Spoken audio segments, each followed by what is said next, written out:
turn those on. Load up the game. Could I fix the preview on OBS a little bit? Maybe if I just move this over here. There we go. Okay. That should work. All right, so good. Sounds going good. Alrighty. Everything looks like it is good to go. Welcome, everyone. We are beginning Star Fox Event Horizon month. Hope y'all are doing well. Oh, look, even the creator of Star Fox Event Horizon, Undying Nephilim, is right in the chat. Say hi to him, guys. So, for those that don't know what this is, first off, good to see you all here. So, Star Fox Event Horizon, actually, let me make sure my, there we go, so I can see both audios. So, for those who don't know, Star Fox Event Horizon is a non-profit fan-based parody game, for the Star Fox franchise, and it's essentially made as a love letter from so many Star Fox fans who have loved this franchise for so many years, even though we haven't gotten an official Star Fox game since, what, 0? So anyway, the reason I really like this is not just because of the love and attention that they brought into this, but I was actually brought on as one of the voice actors, and I've been loving the experience ever since. So now I get to share this with all of you. However, there is another surprise I have for you guys. As we speak, I am, well, assuming Discord wants to cooperate. The other surprise I have, provided Discord can cooperate, is that, here we go, is that I am actually trying to join in the, Discord chat for the Star Fox Event Horizon voice acting group. So we may get some surprise guests in there. And, you know, this is just like if or whenever they have time. So it's not like we have this like pre-scheduled or anything like that. Okay, so it looks like I'm connected. And if any of the voice actors or other people in that group show up, you know, we'll see what happens. So we got Michael Skyleon. Good to see you.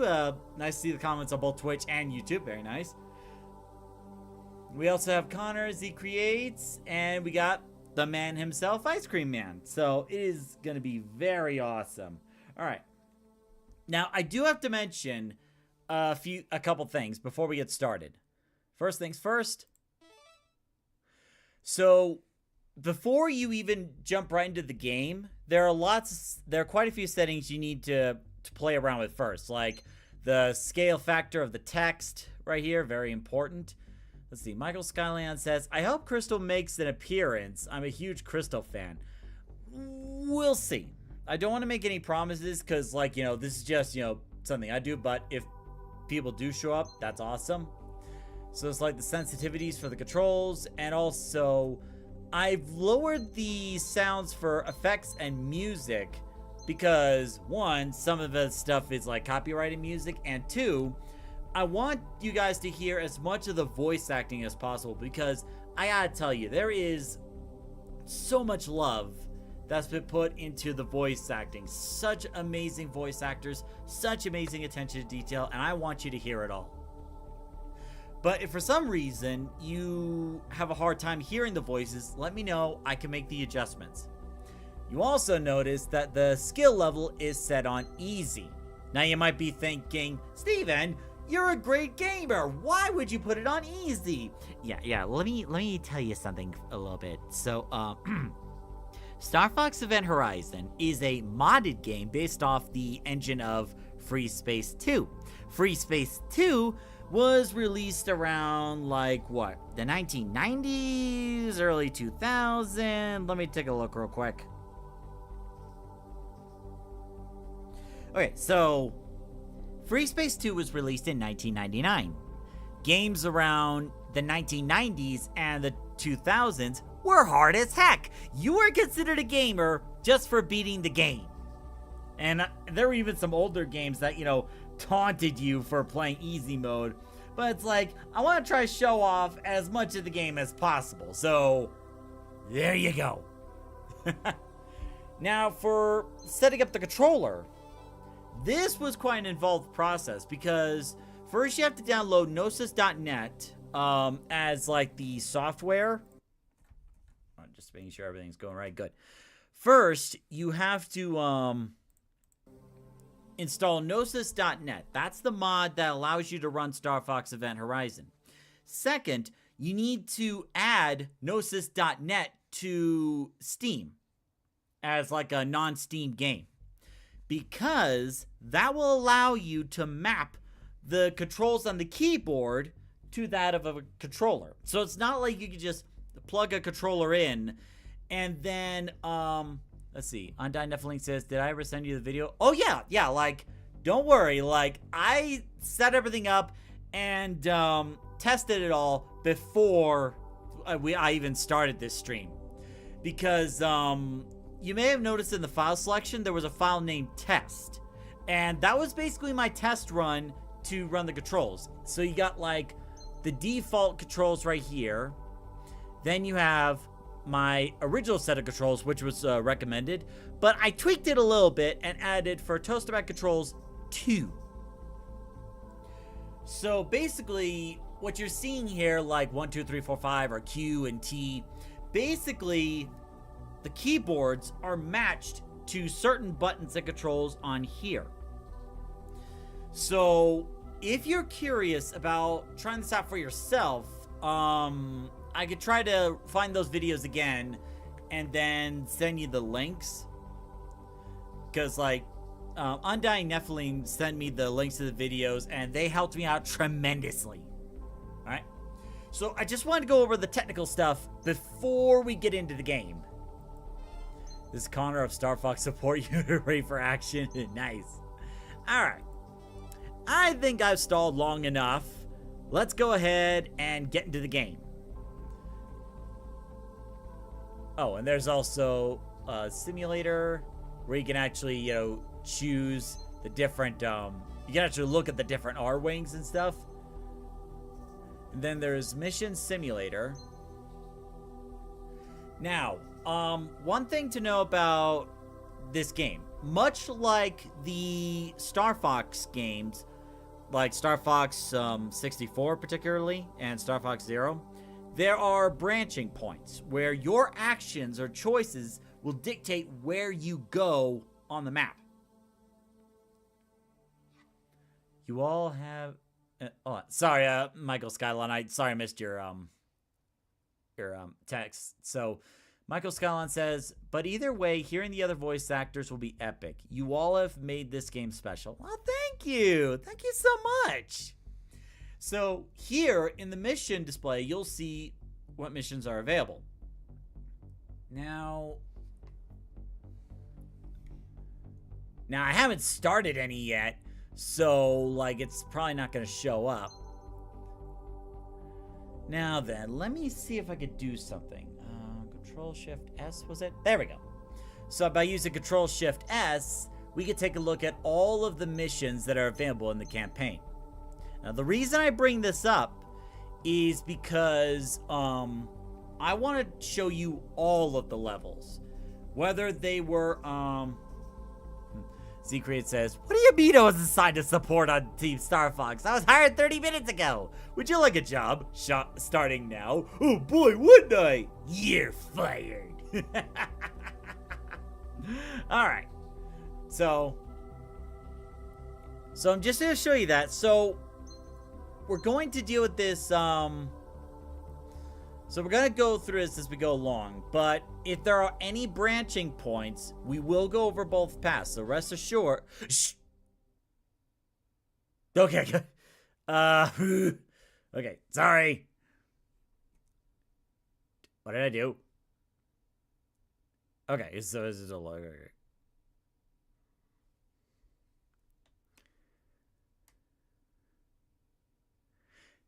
Hey Webster, how's it going?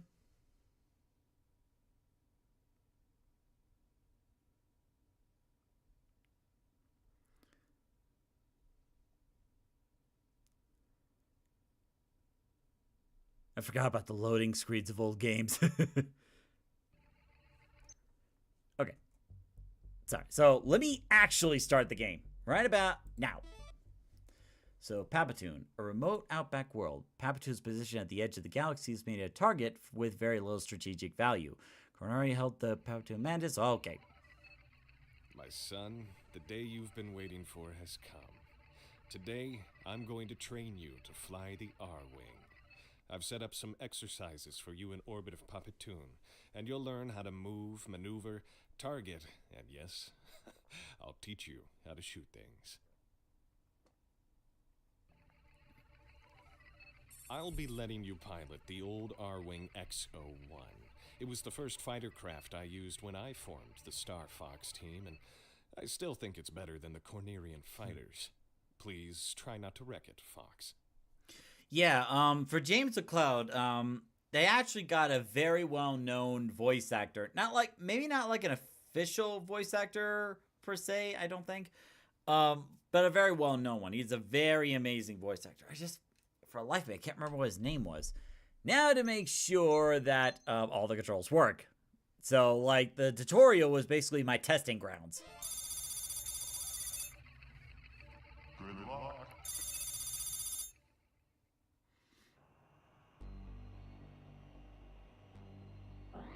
All right, my son. Let's begin training you to pilot the R-Wing. Don't touch the controls until you are told to do so. Please follow instructions carefully. You're piloting the Mark I R-Wing. It's not as shiny as the brand new Mark IIs, but it's a great craft to train in. Now before we start, I'll go over your HUD briefly. At the top left of your HUD is your shield and hull bar. When your shield bar depletes, your craft will begin to take damage. Your shield bar will slowly recharge as long as you are not under fire.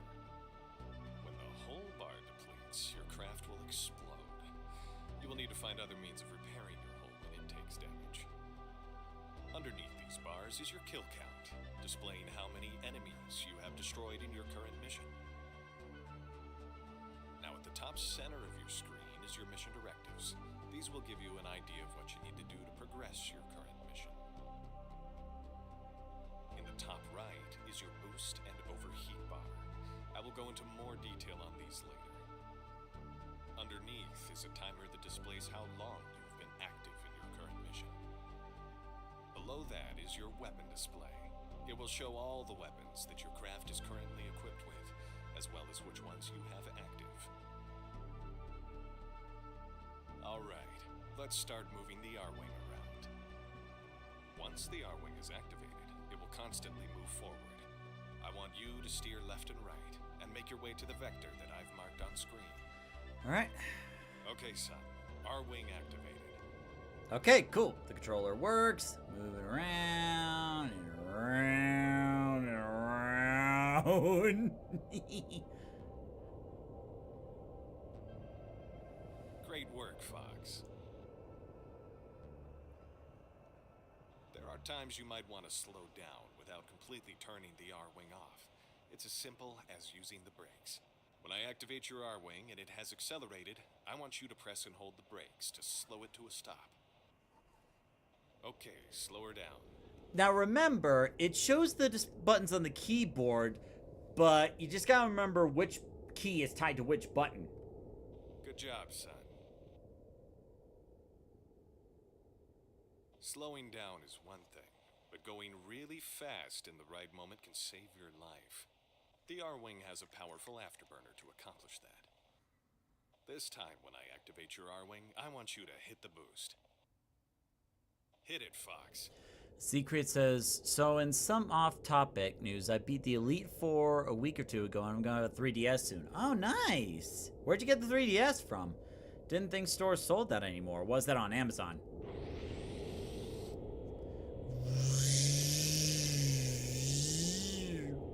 Now, I haven't been talking too much, but that's because I want the voice acting to shine in this. Because, like, there's so many people that put such amazing effort into this. And you might have noticed at the top of your screen the boost. I don't want to be talking over them. The more you use your boost, the quicker this will deplete. Once it's depleted, you'll need to let it recharge to use your boost again. already getting the hang of flying. But moving the R-Wing is one thing, maneuvering her is another. When in a high-speed combat situation or you need to turn sharply, you can bank the R-Wing, left or right. When I activate your R-Wing, I want you to bank to the left or right. R-Wing activated. Now, I'll be honest, I didn't really understand this first, didn't know what banking is like. I thought it was like, just moving to the side, something like that. And I guess that counts? Let's see, Undyne Netflix says, you set the text setting to be really large. Well, the thing is, like, I tried to set it bigger, but it's like...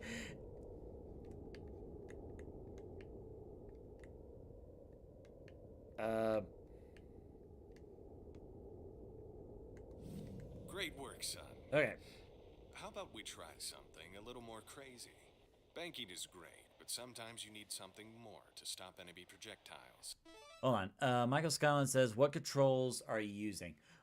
So the video I found online, there was a preset they had for, like, you know, which buttons are the weapons, which ones are the maneuverability stuff.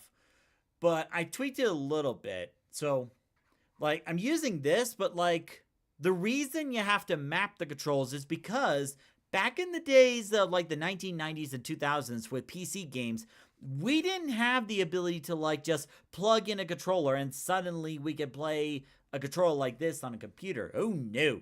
We had to either... Here, let me keep the game going. The barrel roll is a very powerful feature of the R-Wing that can do just that. This maneuver is capable of deflecting almost all conventional weapons. But going back to what Undyne Netflix says, when I was first testing this out, I kid you not, the text was like so big, the word box in there at the bottom couldn't contain the text. All the text would like scrounge up to each other. It was like I wasn't reading letters anymore, but like hieroglyphs. So setting the text to an appropriate size is very helpful. But like back then, you had to use either the mouse or keyboard, or you had these like special joysticks where it's like you have this pad, it has some buttons on the bottom, and then the grip or controller thing is kind of like what you would see on a pilot craft. So you just tilt the joystick around to move around, press this button to do something, pull the trigger to fire a weapon and stuff like that. That's what they had back then. So like games like Free Space, Half-Life, where you had to use like a controller and stuff. No, you had to use the joystick back in the day. Otherwise, you were stuck with mouse and keyboard. And let me tell you, after a while, that got very uncomfortable. It even causes enemy missiles to temporarily lose their homing lock on you. If you are under heavy fire, the barrel roll can save your life. When I activate your R-Wing, I want you to do a barrel roll, Fox. Okay, do a barrel roll. Now, this is where it kind of deviates a little bit. The preset controls from that video was like up directional button, but I switched it to left bumper instead because it felt more comfortable. The barrel roll is new and unique to the R-Wing. You may end up piloting craft that do not have the barrel roll, or have some kind of alternative. Keep that in mind when you pick craft to fly on your missions. Another useful maneuver is the U-turn. This will cause the R-Wing to pull a high-speed 180-degree turn, allowing you to very quickly face whatever is behind you. If, say, you are being tailed by an enemy or a nasty missile, pulling the U-turn can give you a chance to shoot them down. When I activate your R-Wing, I want you to do a U-turn, Fox. R-Wing activated. Michael Skyland says, because I have my controls mapped to flight controls, joystick and throttle controls to make the R-Wing feel more realistic. Yeah, for me, oh wait, you mean like, are you talking about like the controls to, like you would use in Star Wars Rogue Squadron, that kind? Oh, hey, Meddler, good to see you. Meddler says, actually, Mr. McCloud, it's an aileron roll. Get out! Actually, there was one episode of Death Battle, Fox McCloud and Bucky O'Hare, where they were talking about that. It's actually an arrow roll. And Boomstick's like, can't let you do that, wizard. What's that? Ruin the joke. Michael Scott said, yeah. Oh, wow. So you actually had like, that pilot set up like in, Star Wars, Rogue Squadron, where you're like, press the buttons and, the throttles and the steering. You actually had that full setup? Really? Wow. That's crazy to think about. Undying Nephilim says, the text resize option exists because of so many resolution options. Hey, whatever works. That's it, son. Sorry, Daddy. Okay, looks like you've got movement and maneuvering the R-Wing down. Now let's move on to what you've been waiting for. Blowing stuff up. The R-Wing is capable of being equipped with a large variety of weapons. Weapons are divided into two categories, primaries and secondaries. Primary weapons are generally energy weapons that have no ammunition and are very reliable, but can overheat. Secondary weapons are generally heavy projectiles, like missiles, that never overheat, but they have limited ammunition. All right, It's son, kind of a trade-off. I activate your R-Wing, I want you to fire your primaries. Just be sure you're not aiming at me first. Aw, where's the fun in that? Activated. Fire away. There we go. Great work. Now let's do the same thing, but with your secondaries. Nice. Okay, now listen. Okay. Many craft are able to be equipped with more than one primary and secondary weapon. This allows a pilot to be flexible and bring a variety of weapons to adapt to different types of enemies. I'm about to activate additional primary and secondary weapons on your R-Wing. When I do, I want you to cycle to your new primary and secondary weapons. Weapons activated. All right, so for firing the weapons, my primary weapon is the A button. My secondary weapon is the B button. That way I can switch to them easier. X alters the primary weapon. Y alters the secondary. Like that. Great job, son. A variety of different weapons can help you take on any challenge. Now, let's actually blow something up. I'm summoning a combat drone into the area. In the middle of a large firefight, it can be very difficult to keep your eyes on your target in all the chaos. Yeah, it can. Thankfully, you can lock on and maintain a lock to just about any target. Locking onto a target will cause your weapons to gimbal towards the target while firing. It is also the only way for many homing weapons to zero in on your target. Face the combat drone until it is near your crosshair, and then lock onto it. Alright, so, Webster, to answer your question, in this game I voice Rob, Venomian Bomber, some Cornerian pilots, Sarah Marine, and Captain Kobold. I think I may have missed one, but I'll remember it later. Where's the enemy drone? You will notice at the bottom left of your screen a new display pops up when you lock onto a target. This will download info about your target, such as its name, distance, speed, and its hull strength. Now, destroy the drone. Where's the drone?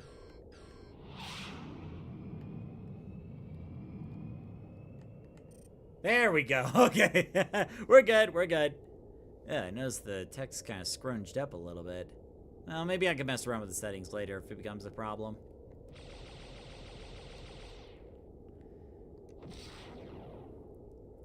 Dad, if I hit you, I'm sorry. Let's see. But I don't have the feet controls. Didn't realize there were feet controls. But I can take pictures of controls later on. See? Yeah, and you can post it on Discord. The joystick I use is a 52X HOTAS with throttle controls. Undying Nephilim says, you drifted so far away, you have all the way back. You have to go all the way back to the drone. Wait, oh, jeez. Well, we're going to be here for a while. Okay, I think I'm close enough. Maybe I'll try shooting at it.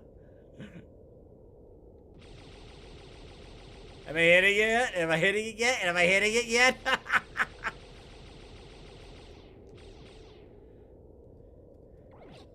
There we go.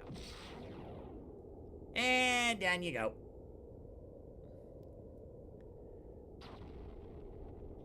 Fantastic, Fox. Dear God, you took long enough, son. Jesus. Sometimes you will face very large enemies that can't simply be shot at to damage or destroy them. These large enemies may have powerful armor or other means of shrugging off damage. Your R-Wing's computer is capable of finding weak points, allowing you to lock on to these spots to fire at. I'm going to summon a very large combat drone that has a weak point on it. Now, same as last time, face the drone until it is near your crosshair, and then lock onto it. Secondly, lock onto its weak point. You might need to move your crosshair and R-Wing around to find the weak point, especially on targets that dwarf your own ship. Now fire at the drone's weak point and destroy it. Now, this one actually took me a little bit at first. Like, I kind of glossed over this the first time I was testing. Job, Fox. But it's like you have to lock on and then lock on to the weak point. In that order. Okay, we're getting near the end of training. There's just a few more basics you need to know. Sometimes enemy craft will Nephilim drop says, you powers drifted for that almost other 5 supplies minutes. R-Wing can absorb and use. Silver rings can repair damage that your R-Wing has taken, while ammo containers can restore your R-Wing's ammo counts. I'm going to drop a silver ring. When I activate your R-Wing, I want you to fly the R-Wing into it. R-Wing activated. Nice job, There we go. folks. There are a large variety of power-ups besides just these two. You'll have to discover what they all do in the future. Looks like you've got all the basics of flying an R-Wing down. I've got one final test for you, son. Undying Nephilim says, That's I right, wanted the a lock on and live weak fire on, demonstration. the I'm weak point going to lock summon on, just to be the squadrons same of control, combat drones but to take engine you on. limitation. Man, I don't I mind. want you to destroy all of the drones. Alright, here we go. You need to take everything you have learned into account. Remember to brake and boost to get the best speed. The barrel roll and U-turn can help you deflect and evade enemy weapons fire. Use both your primaries and secondaries in battle. Remember to lock on to your enemies and their weak points. And lastly, keep an eye out for power-ups that your enemies might drop. Happy hunting, Fox. Let's do it.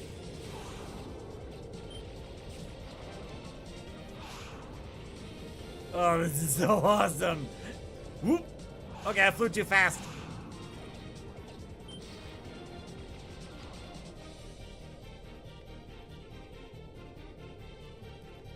God, I can't even imagine what it's like to program all this. Like, Ice Cream Man actually does development streams. So if you want to, go ahead and subscribe to Undying Nephilim to stay up to date whenever he does those development live streams. Because he actually shows you the ins and outs of what goes into making these levels. And let me tell you, it's quite involved. There we go.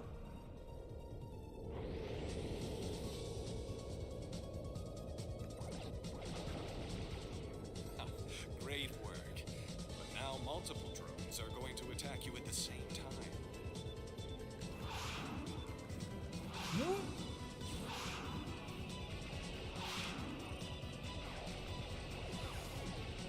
Oh, I gotta get away from him first.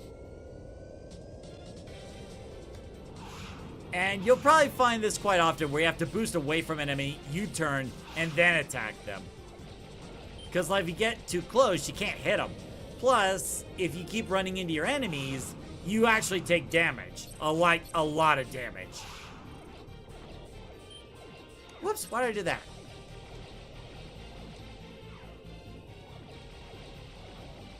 There we go.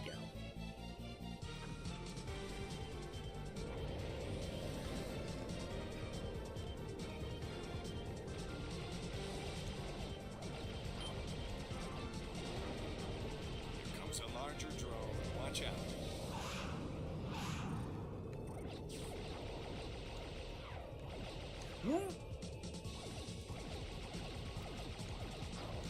we go. Undying Nephilim says, I call that boosting away and you turn jousting. I mean, you're not wrong. Okay. Woo.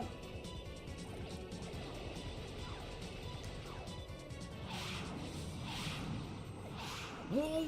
Okay.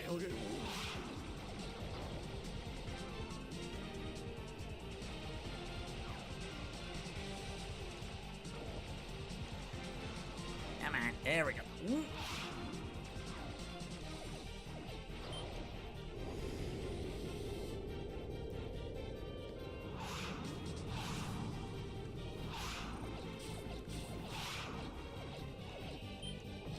I have you now.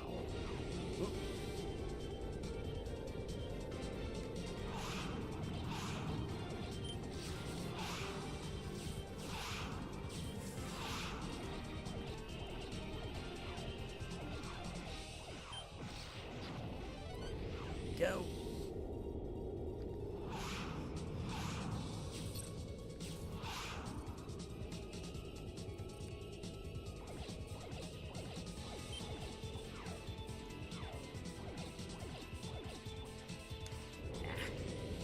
Yeah, it's like the problem is like when you get too close, it's kind of hard to hit the guys.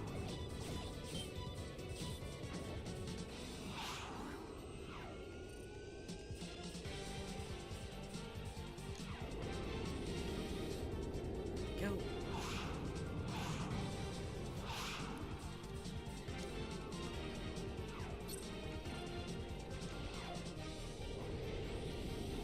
Go.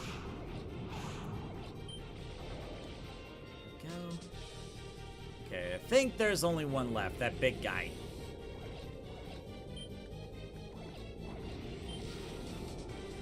Whoops, there we go. Never give up. Trust your instincts. Great job, Fox. Achievement You unlocked, really becoming did more a like great your job. father. And I have no doubt you'll become a great Arwing pilot one day. In fact, one day, I'll bet you'll be the head of your own team. And I have no doubt you'll be a better leader than me. I'm proud of you, son. That's enough training for today. Let's head home. You have unlocked the Mark 1 R-Wing. Sweet. And actually, that's based off the original Star Fox R-Wing for the Super Nintendo. And now the real game starts. And if everything's done right, there should be an intro cinematic being played. And let me tell you, it is glorious. Provided everything works right. Yes! Yes! just look. Starring Kyle Reese-Marsh as Fox McCloud. And Estelle Ellis as Crystal. Wait for it. Wait for it. Boom! Stephen McAllister. Dude, I got goosebumps. Oh, Jock Blaney is the voice actor for Wolf and Bill Gray from Star Fox 64. Just putting out there. But like, when I saw my name in the opening credits, I got goosebumps, dude. Matthew Gafford as Andros. You might recognize Matthew Gafford as the creator of A Fox in Space, but we'll get to more of that later.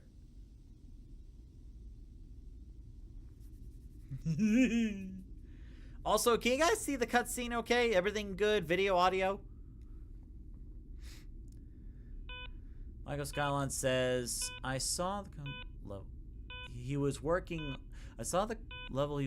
on development stream, and that takes dedication. Yeah, absolutely. Because, like, the amount he does with the levels, the enemies, and, like, you know, make sure everything's timed, it's insane to think of how much is, like, put into this. And the cutscenes, he also had to animate. Like, we put the voices in, but he actually did all that animation stuff you see right there.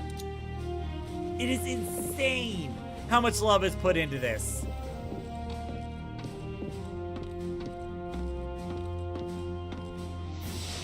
Fox McCloud. Hey, Cardin, how's it going?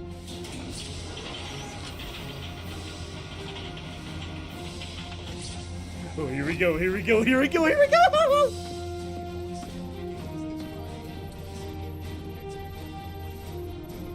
Good morning, Fox. That's me! That's me! Did you catch sufficient sleep? I got enough shut-eye, thank you, Rob. Anything come through last night? Negative. Oh, hey, Fox. Sleepy too. Just catching the game I missed yesterday. The Bullfrogs are in the lead. Well, I told you we're gonna pay it off the checks in the mail. Peppy hair. Rise and shine, Peppy. We need you on the bridge. All right. Copy that, Fox. Besides, at least I'm already on the bridge. Unlike that Falco slacker. Falco. Slacker. I ain't late, old man. Oh, yes, you are. Early's on time, and on time is late. That's because our time isn't set to Union Standard. If it was, then we'd have 18-hour-long nights. And hey, guys! Hey, guys! Guys! Take a breath. Use your words. I think you guys better listen to this. Netflix says, unless you count James in the material, Rob technically has the first line of the game. Yeah, I know, right? It's awesome. Apologize for interrupting your current programs. This is the Cornerian Live News Network with a breaking report. Several hours ago, there were several communication blackouts throughout the Lilat system, and our sources have now confirmed that there have been multiple attacks against Cornerian military targets on Macbeth and Katina. Just moments ago, Zypher gates were seen near Corneria itself, and it appears small scout craft are maintaining distance from the planet. We have no confirmation of the origin of these craft or the attacks on Cornerian forces. I am here outside the General's office in hopes of getting clarification on the matter. General Pepper? General, could we get a word in with you? What? What is it? Why are you putting guns? General Pepper, is it true that Corneria is under attack? Can't be bothered by this. No comment. Undyne Nephilim says, yeah, the first line Star Fox 64 too. Yes, he did. Wait. Wait for it. I love that line. Message from General Pepper. Priority 1. There it is! This is Star Fox. We need your help, Star Fox. Andros has declared war. He's invaded the Lilat system and is trying to take over Corneria. Our army alone can't do the job. We accept your contract, General. Hurry, Star Fox. Finally, some action. Come on, boys. My trigger finger was getting a little itchy. Rob, set vector to Corneria and prepare the Great Fox for battle. Confirmed. Cipher gate is set to Corneria and ready to jump. Michael Skyland says, dude, I will admit you did an epic job voicing Rob. Thank you so much. Like, being part of this is like a childhood dream come true to me. I've loved the Star Fox franchise for so long, and like, when I first got the news that I was gonna be able to be in this, like, my 7-year-old or 10-year-old self was jumping for joy. I was so excited to be, I should say, sorry, wrong ways. I am excited to be a part of this. Like, it is such an incredible experience. Here we go.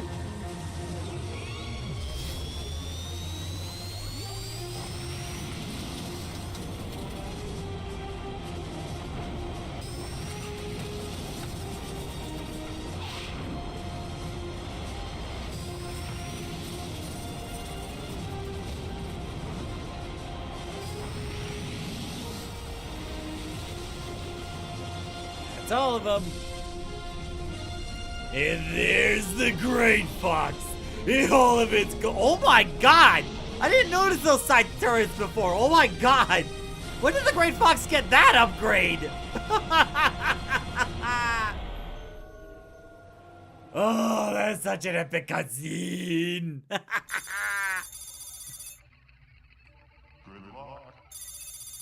Now, at some point, I will try to bring the font size down.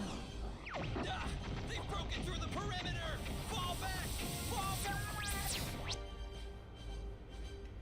And look at this. It's like the same opening as the original Star Fox on the Super Nintendo. That's such an amazing attention to detail. All hands, open fire!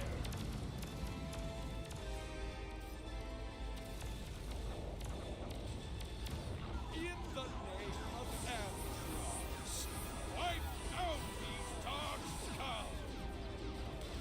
God, I'm so excited to be able to stream this. It's so cool.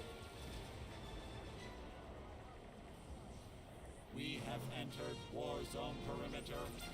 All weapons primed. That was like among the first voice acting I've actually done for the project. That line. Tail, I'm ready. Everything is A-OK, boss. Alright, here we go. All check, Fox. And Great Fox is ready to go. there we go. Spread out and take it to him. Enemy sighted. Prepare for attack. Fox, get this guy off me. Alright, Fox, did you almost shoot me? Press lock on to target an enemy directly ahead. Wait, where is the enemy? Wait, they're probably behind me too. There we go.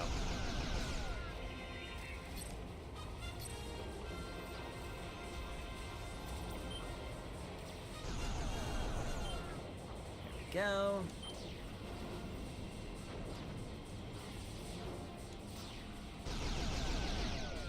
Yeah, gotta make sure to lock on for that charge laser to work. Did I run into it by accident? Oh, jeez. Thanks, Fox. I've been embarrassed by That one ran into the Great Fox! When you get cocky, Slip. I'll remember that the next time you zoom off into battle. Stay focused on the mission, you two. Incoming enemy fighters. Blast them apart. Don't let him get to the Great Fox. I got a bunch on my scopes. They're charging right at us. Holy mackerel. I read 3 whole squads coming in fast. Hell, oh, that's a lot of them. Oh, jeez. All right, I'm going in. Keep your eyes open. We have mercenaries tailing us. Undyed Netflix says that he tapped the tip of the Great Fox and then exploded. Get to do a barrel roll. Root. Also, Peppy said the line.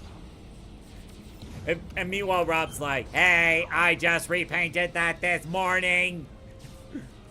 There we go. I need cover fire now. Whew. Yeah, one thing you can tell right out the gate, this game, the levels can get very chaotic very fast. So just something to keep in mind. Where, like, unlike the other Star Fox games where it's like a linear kind of gameplay, the battlefield is happening all around you, and just about anything can hit you from any direction. So it's like something you gotta watch out for. There we go.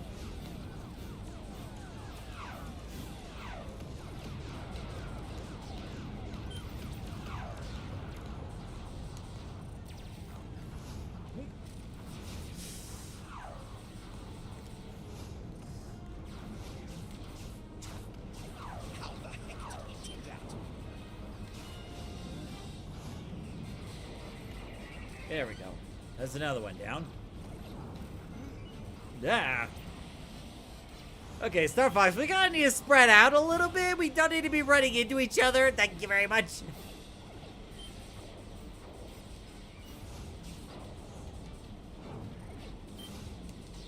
There we go. Hail Andross!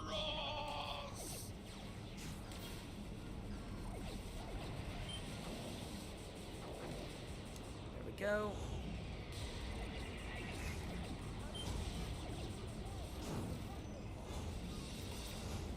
I think I heard a little bit of comm chatter in the background.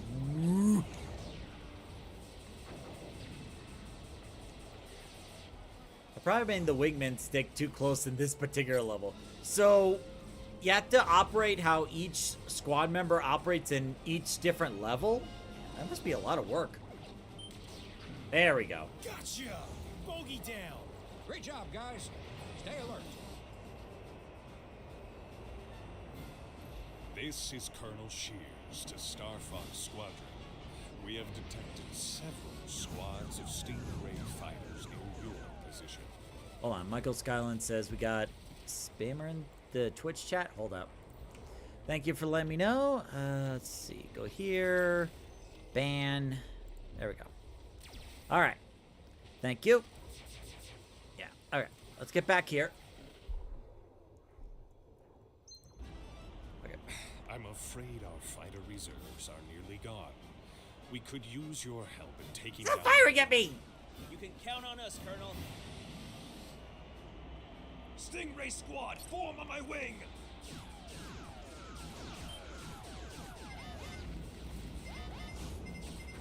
Yeet! Yeet!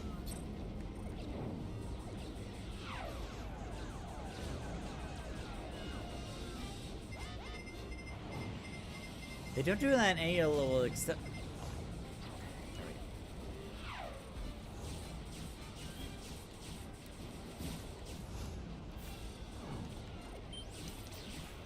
Ah, the sun glare! Stingray Squad, attack the enemy!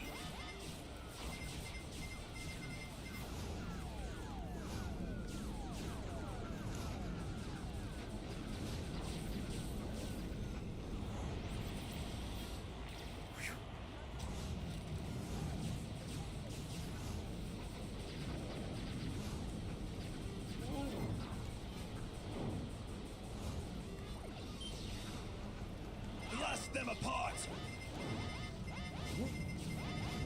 Okay, let me get away from that group, because, oh my god, you do not want them surrounding you. Ah! Hail Andros! Yeah, so, like, even on easy, you can still take a lot of damage if you're not careful, so you really gotta pay attention to what you're doing. Nope. Nope. Nope.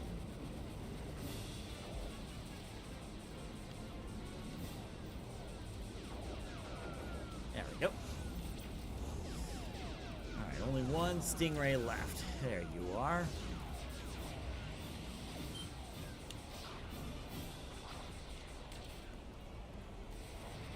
I'll take that.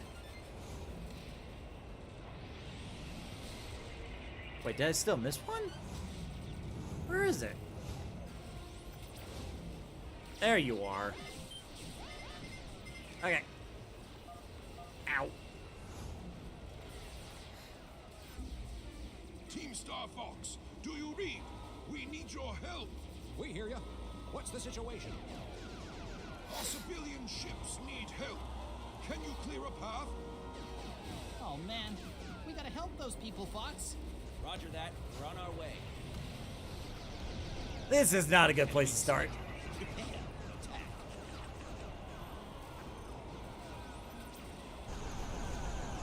I'm gonna need to switch Team up my Star weapons. Fox, we have a group of Harlock frigates on us. We need your help. We hear you. No, not that button!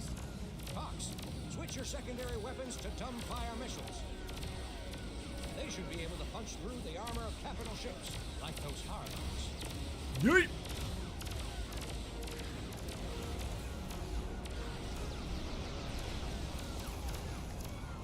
These bugs are insane.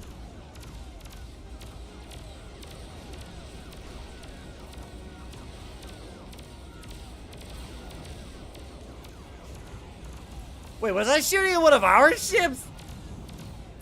Okay, I wasn't. Never mind.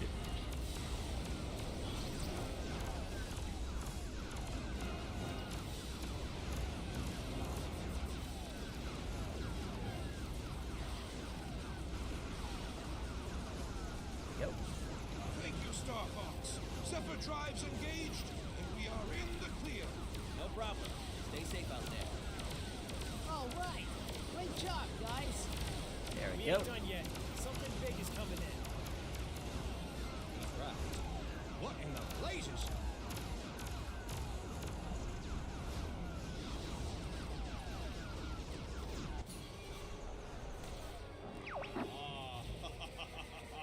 So this is Star Fox. going to crush you. Yeah, the robot here is actually Analyze that much ship. different than We the can't let it 64 get into version. orbit, or it'll be able to bombard any target on Corneria. Warm up, squad.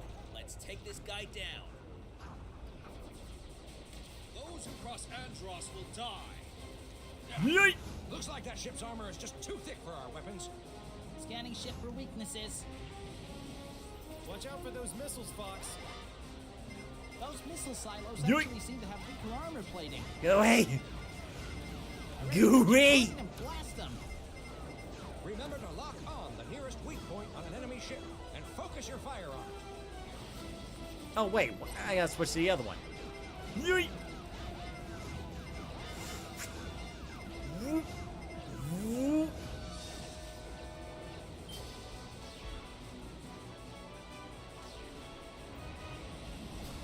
It's like I gotta keep appropriate distance, but at the same time I can't get too close, otherwise I'll be ramming into it. And trust me, when you ram into an enemy ship, you take a lot of damage. No ifs, ands, or buts about it. Wah!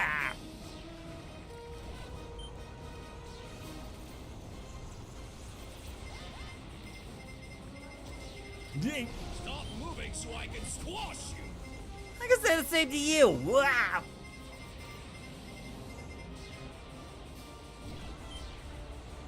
You are starting to annoy me. I'm reading an energy buildup at the center of that craft. Watch out, Fox. You might be able to exploit him activating that new weapon. Try targeting and firing at the core.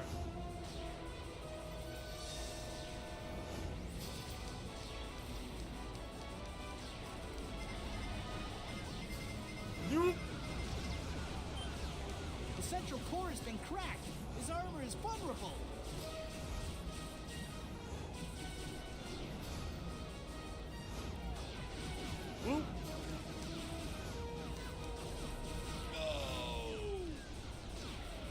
I will not be defeated by this worm. I'm pretty sure that's pretty much what's happening now. Whoop. Annoying little flies.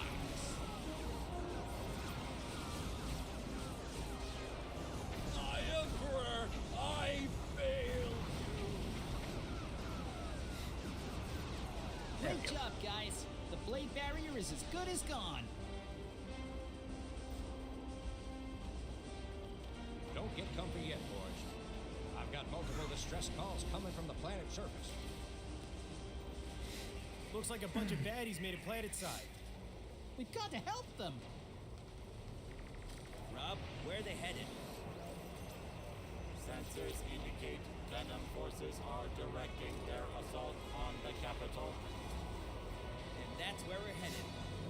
Star Fox, move out. So, Undying Nephilim, just a heads up, this is the 8.32 version of the game. I didn't update it all the way because I remember you mentioning in a certain patch there was an issue with some of the levels, I believe. Was that patched up recently? Corneria is the fourth planet of the Lilith system and was one of the first inhabited worlds. It is long believed to be the origin of the Cornerian peoples, a fully developed and civilized world. Corneria is largely commercial and minor industrial activity. It is the center of government and military. I cannot read that for the life of me. Good luck. Michael Skyline says, I like the way the event horizon allows for customization of the R-Wings. Yeah, there was... Yeah, it's amazing. But we'll get to that a little later. Dang. Looks like they've already landed, boys. I'll give him some air cover. Look at the size of that army. Here comes another one of my voices. Star Fox, is that you up there? Who were you expecting, Bucky O'Hare? We copy. How can we help you, boys? Those frigates are slicing through our tanks. If you can take them out, we'll have a chance to hold their soldiers off. Yep, that was me. See him up ahead. Let's rock and roll. So that was one of the Cornerian soldiers that I voiced. There we go. Bandit squad, attack the enemy. Funny, when I was voicing this, my dad actually popped in and I was like in voice like, do you mind? Great job, Star Fox. We might be able to hold off their ground forces now. Glad we could help. Why are they even bothering with Yes, like, I was having a lot of fun with Sister's military voice. Now Try to get capture your, the city. now get your troops in line, soldier. All right, old man. Jeez. This is Officer Farah to anyone on any channel. I'm trying to evacuate civvies here. Farah, is that you? Fox? I wasn't expecting to see you here today. Farah, ladies and gentlemen. You become a cop. We'll have to catch up some other time, mate. Can you help us out here? How can we help? We're trying to get these civilians out of the city. Think you can cover us? Sure can. We'll keep them off your backs. Go, one Hey, down. Farah, remember me? Of course I do, Slippy.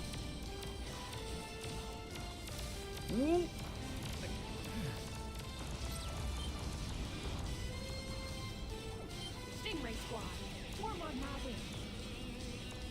This is Cornerian Frigate Goddard to civilian transports. We require assistance. Finally! About time you boys showed up.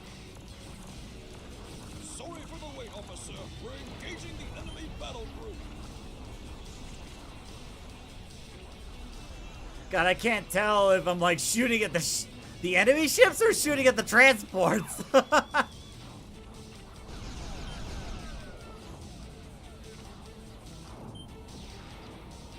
Stingray Squad, attack the enemy. Oh, good.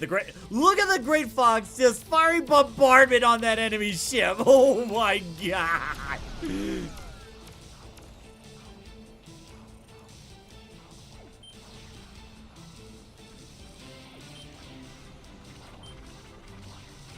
Nice. Could you teach me how to do that? I mean, once I get the hang of it, sure. We are all ready, Fox. The transports are lifting off. Area secured.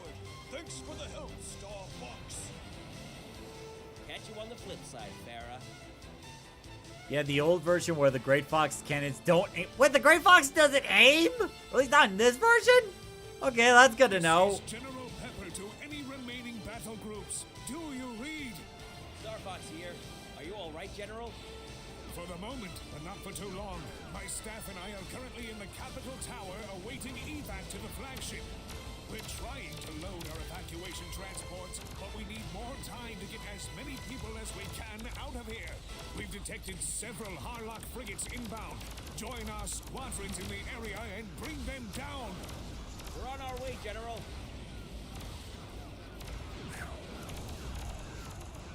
Oh, those are bad news. Enemy sighted. Prepare for attack. Incoming enemy fighters. Let's see. Undyne Nephilim says, glad your GPU seems to like the game. Yeah, me too. Nice thing is, the game doesn't even take up that much space on my computer. There we go, one down.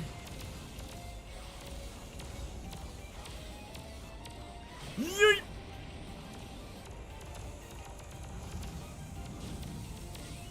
Oh jeez, oh god. Check your six. You got a fella behind you. Just U-turn. Oh yeah, he was right. There was an enemy behind me.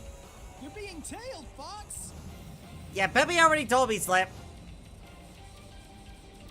Mercenaries are upon us. Time for a little dogfight. Okay, that's another one down.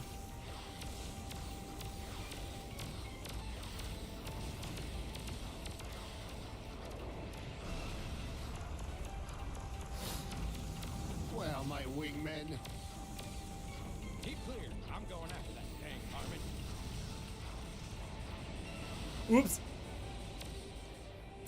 Good thing I didn't shoot that tower. Oopsie. Ow. I was hoping I was hoping I wouldn't do that.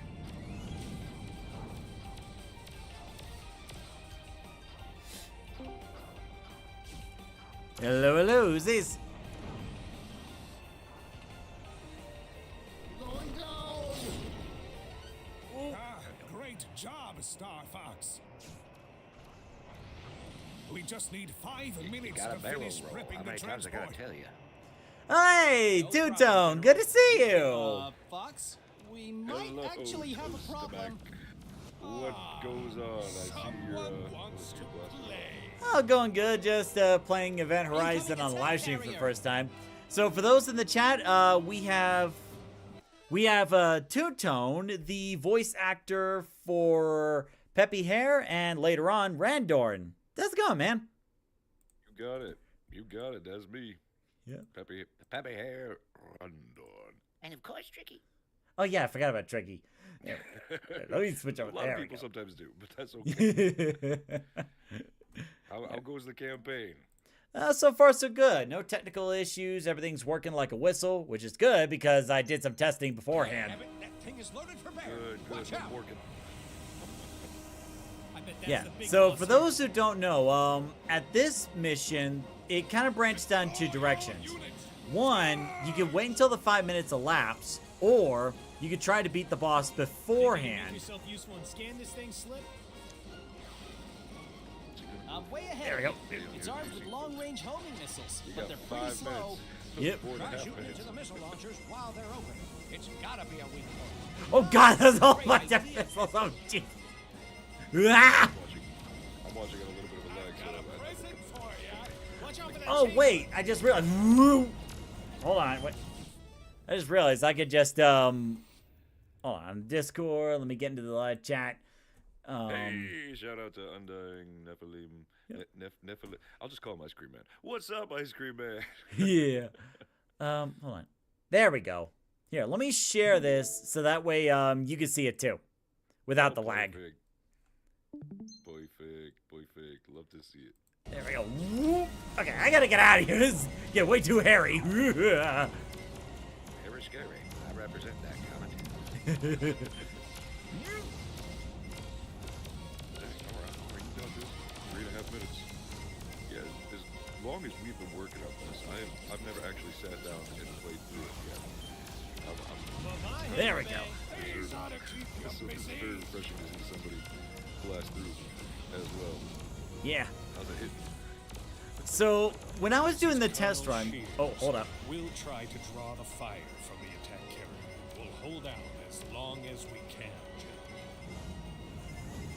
Aha! Colonel Shears! Come to save the General, have ya? Admiral Lock Khan, in. 100%. we're here to deal with you as well. God, the voice actor for Colonel Shears is absolutely amazing. Like, they really got the character of Colonel Shears down. Yeah, he sounds pretty shifty. And the thing is, like, Colonel Shears wasn't in, like, any of the video games. He was actually from a comic called Farewell Falco. But I won't spoil too much on that. Oh no, all you Great job. budding It Star got Fox one of his fans missile and, launchers. seasoned Star Fox fans alike, if you haven't Keep it up, checked Fox. He's taking some real damage. go check it out. It's a very fun and interesting piece of Star Fox canonical media. Yeah, and it takes place between Star Fox 64 and Star Fox Adventures. Ow! I believe it gives a bit of an explanation why Falco is not there. Frankly, Yeah. in Adventures. So if you ever wanted to know, all you new Star Fox fans out there, since the explosion of the Missile park bot movie, destroyed! come, welcome, enjoy.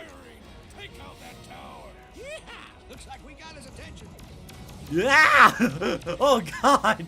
Now he's using his shit like a ship, like a bumper car. He's like ramming into me. That's right. Ah! Keep your head down. You got a minute 35. You can do this. Oh, that's plenty of time, yeah.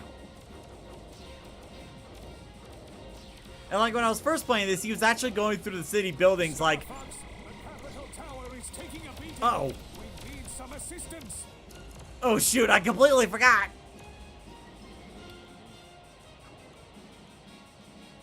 What am I paying you for? Wait, you didn't even pay us yet. We're Star Fox. Do as I say, not as I do. I need your help.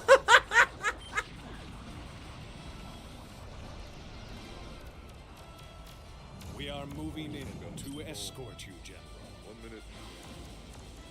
Our fleet is gathered in the Meteor asteroid belt, standing by for Zephyr Gate Jungle on your command. Attacking the corner itself. Reminds me of the opening animatic or cinematic for Zero. I always looked at his no exception here. Event Horizon makes it look very beautiful. Hold on, let me see if I can boost the output audio on the Discord chat so they can hear you better. There we go. Okay, I think I got it. Wahoo! So, what were you saying earlier? Oh, I was just commenting on the aesthetics of this level. It reminds me of the opening animation from the Star Fox Zero game. Oh yeah, because you were going I've through the always loved city, defending the tower. Yeah, I love the sci-fi design of Cornerian cities and things like that. No exception here with Event Horizon. Very beautiful aesthetic. Yeah, it's like this level is massive. Like, it's not just, you know, the ships, but it's also like, you know, these buildings which I'm flying through right here. Like, these had to be, like, put in place, and then you gotta, like, make sure everything works. This is General Pepper.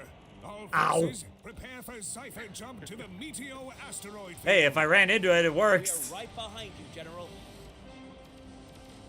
Yeah. Great Fox preparing for Cypher Gate jump. Zero design for the city because there's not much in 64. Yeah, well, not much left, I should say. Yeah, you want to make it really pared down. Awesome a couple work, polygon team. buildings here, We've there, a got the couple arches, civilians yeah, out, no problem. and there are That's a enough city. ships in the fleet to fight back. Very, but our very job isn't beautiful done design, yet. regardless General of Event Pepper Horizon. and Colonel Wonderfully Shears adapted. jumped out to the Meteo asteroid field where we'll join them. The plan is to make our way to Katina and meet up with more Cornerian Some forces. of those buildings were made by the Shadows of Lilac team back in 2009. Oh, Man, wow. where'd the time go? Oh man, I was back in high school back then. Now let's 2009. Now What I'm a gonna time. adjust the font size a 24. little bit. There we go. Awesome work, team. We Time flies. I know, right? 2009. There we go. I was seeing where the wild awesome things are work, and how team. fully amount We of time got the in theater. civilians out. That's what I There remember are about enough ships in 2009. the fleet to fight back, but our job is. There we go. So we'll do the Meteo asteroid first, and then we'll circle back to Sector Y, because I really want to show all of the levels and all the voice acting, you know, in here, because they all deserve a lot of love and attention. Thank you, Star Agreed. Fox. This, Your valiant there's efforts have one, allowed our if fleet you could to pare down escape one Andross's phrase that forces sums and up Event regroup. Horizon, it's love Were and it not attention. for you, Because we there's would have a lot likely of been love that killed goes or into this become thing. from prisoners chasing of the Andross. Yeah, Andross exactly. At the end of this VAs briefing, your first payment will be everybody else transferred on to the your production account. side of it, the Consider it writing, a thank you the bonus. design, the building, etc., etc., etc., but also the attention to Most detail of our and the fleet love has escaped intact in from Cornelia to the combination with each outskirts of other the really Meteo just make this asteroid stand out field. as something special. We'll need It's to probably pass one through of the the belt in order best to be fan in games range I've for ever our seen. next jump. Exactly, to yeah. Star Fox game This I've seen. mission should be simple. It Escort plays the really well. It Cornerian handles fleet really through the well. It asteroid gives a field lot of and Easter eggs. attack any Jason's done venom a ship great that job. might And justify considering us. this is Everybody like else. over 8, this was made like over 8 or 9 years ago, so this took a lot of time to make and quite a few rough drafts, because like, the first, let me pause that, like, the first time I've ever seen anything from Event Horizon was this very old rough draft of Venom, and you were just shooting at this still face of Venom. Like, it wasn't really doing anything, maybe shooting some lasers. You kept shooting the face until it was a robotic face, and then it was all destroyed. And that was like the rough draft. But what really got me into the voice acting was the cutscene with Fox and Andross. You remember that one? Yeah, dynamite stuff. Great cinematics. I love the cinematic storytelling with the Star Fox games or any of these games. You know, a lot of Nintendo heads out there will say that, you know, Nintendo doesn't really do story-driven games very often, but when they do, and then they're handled, you know, very gently and respectfully, they can hit like a home run all the way out of the park. And the world of Star Fox is just a gift that keeps on giving. Now, Yeah, always wanna know exactly. more. And it keeps you on the edge of your seat as far as what they can do, especially with space. So it allows the fans to really immerse, but to also indulge in their own creative visions, also their own ideas of what might be going on without all that fine-tuned detail. Yeah. And the supporting it. nice So, thing is about this is that you don't have to have played any of the Star Fox games to know exactly what's going on. And if you have, it still keeps it interesting because it adds different elements from like future games, but also different elements from like different sources like the comics and, you know, later on Star Fox 2. So it's like, you know, there's a lot to explore in this, even if you have played the Star Fox games before. and that's what I love about it specifically. One of the things that that Jason has done with it. I've been following this for about 10 years now, if not a little bit longer, since So, like, around the early beginning. DeviantArt images, yeah. I've been a Star Fox fan and a graphic designer, artist, and been following, you know, any sort of fan stuff of Star Fox that have been coming down the pipeline, any sort of creative creations from fans of it.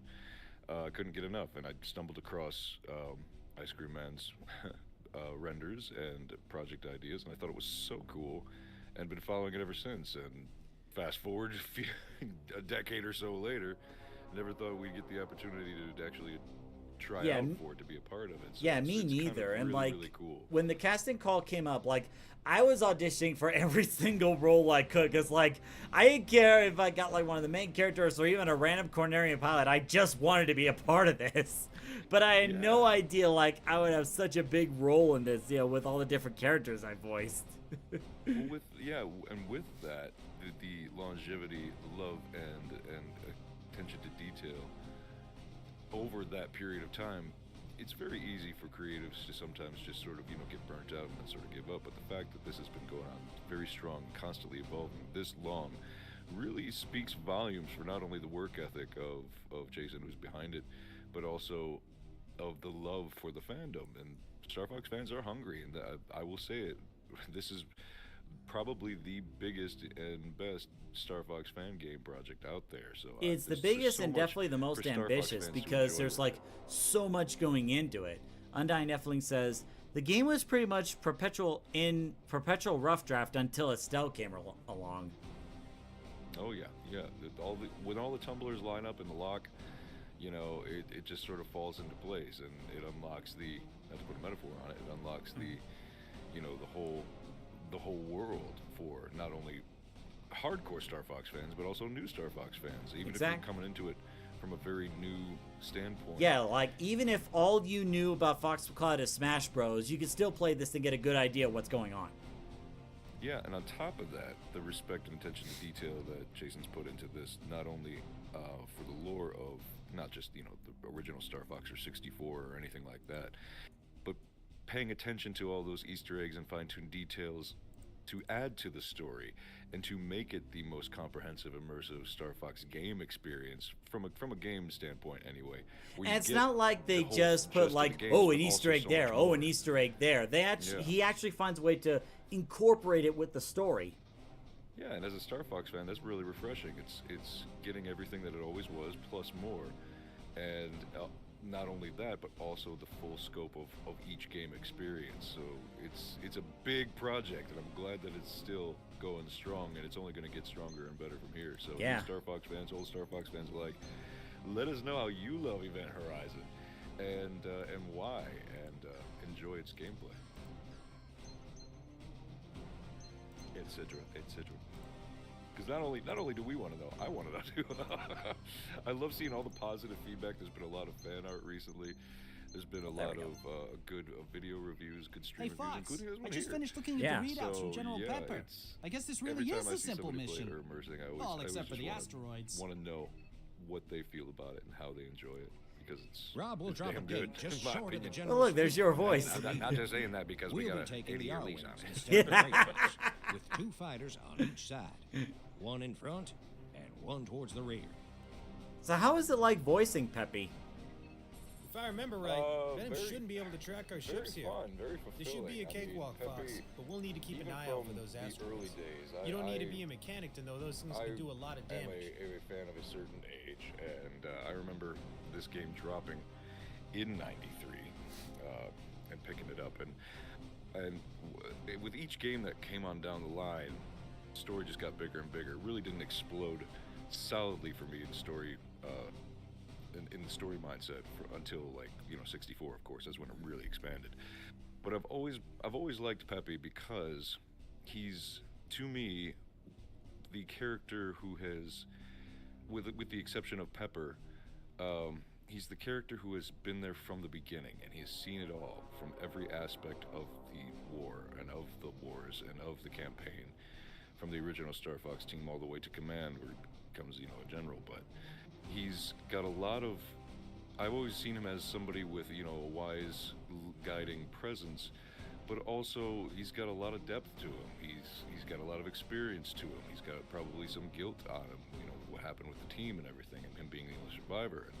And there's a lot of emotional weight that's on his shoulders, but also a lot of responsibility on his shoulders as well that I think he's strong enough to handle. So I've always had a great respect for that kind of character, and Pepe's always been one of those, from a character standpoint, a character study standpoint, one of the more juicy ones in my opinion, that has so much experience from the very, very beginning. So I try to bring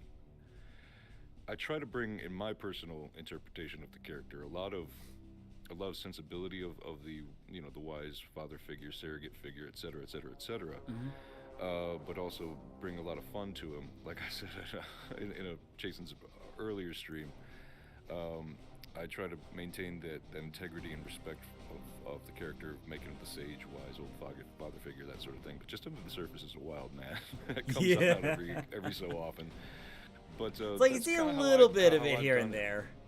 Yeah, that's kind of how I characterize him. He's somebody with a lot of experience, who has lived a life, who knows the ins and outs of not only his craft, his ship, the war, and the politics of the world that he's in, being a mercenary for so long, but also being a contracted mercenary in fighting against whoever is going to pay the most. He's got a very broad worldview of everything, and a very solid moral compass.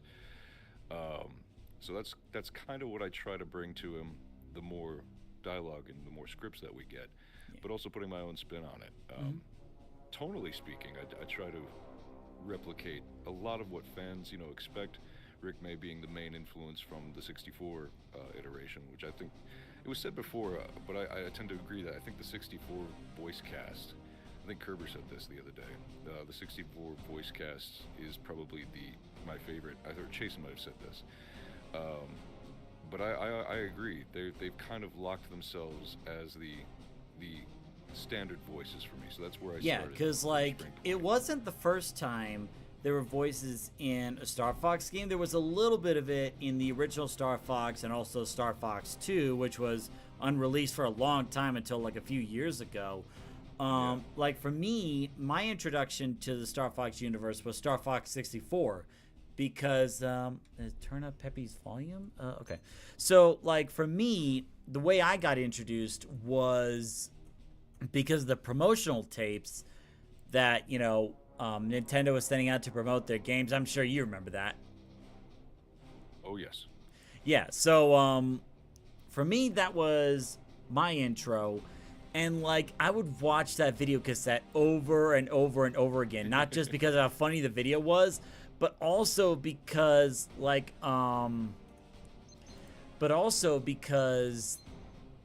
yeah, there we go, but also because I was just so amazed by the action, but also the voice acting. Like it really brought the characters to life. Agreed. It adds a whole different level of immersion and realism. It gives you something to gravitate to from an emotional mirror neuron standpoint. You know, you can relate to these characters. Yeah, so you get to know them. So Austin McLeod pops in saying, "Hi, how's it going, Austin McLeod? Good to see you." And Michael Skyline says, "To Pepe's VA, I'm enjoying Event Horizon. The game has been a dream come true, and I love how it takes cues from the different Star Fox games and makes them fresh. All in all, you have done an epic job." Well, that's very nice of him. Thanks, buddy. We appreciate that. It means a lot to hear positive feedback from Star Fox fans to Star Fox fans, as yeah, exactly. Everybody on the VA team really is. That's another really beautiful thing about it, is that everybody involved is not just, you know, punching in the clock and doing a job. They're personally and emotionally invested in the world of Star Fox. They're fans. Yeah, it's like they're all here because they want to be here. Yeah, they love the world just as much as Jason does, and it's, you know, they're putting their, if you'll excuse this expression, their full ass. They're not half-assing it. They're putting their full ass right into it. and that passion really speaks not only volumes for the interpretation and delivery of the story, but also keeps others who are watching it and playing it engaged. You know, it's a great thing. So it's very nice to hear that positive feedback. Thank you very much. I'm glad you've been enjoying it. Do your best, forget the rest. Oh, got another subscriber from Austin McLeod64 just followed. Thank you very much for the follow. Thank you. And Connor the Dragon says, "Hey Peppy, remember those slippers you lost last week? I found them under your bed, sir." To that, I have two turns of phrase. Thank you very much, and I put them back. And what are you doing under my bed? No worries, no worries.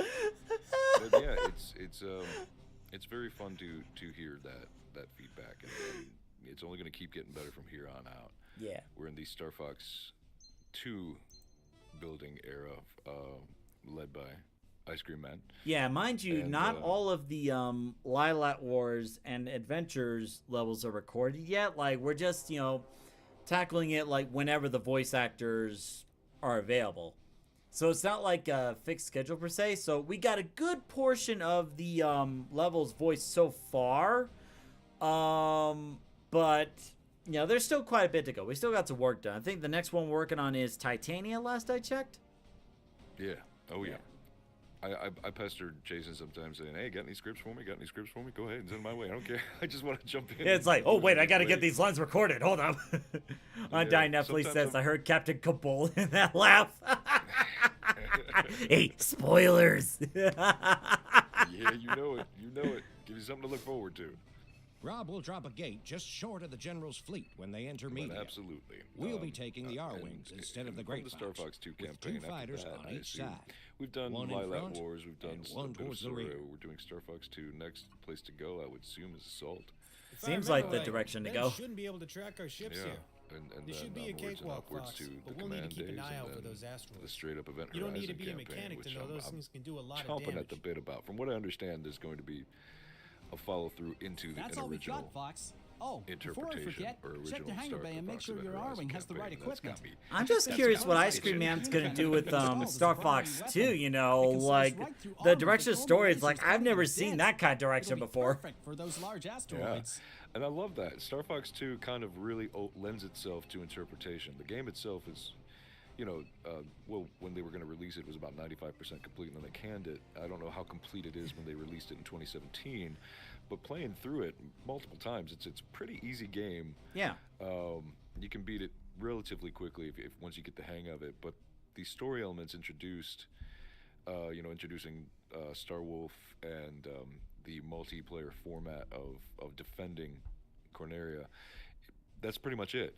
So you can really flex and stretch your legs on any sort of additional story elements with those incorporated characters. Yeah, it's like a lot of people thought Star Wolf was first introduced in Star Fox 64, but no, it was actually in Star Fox 2. It just got canned because Miyamoto and the others wanted to focus more on the Nintendo 64, which was coming up around that same time, and they found that they could do more with the 64 than they could with the Super Nintendo.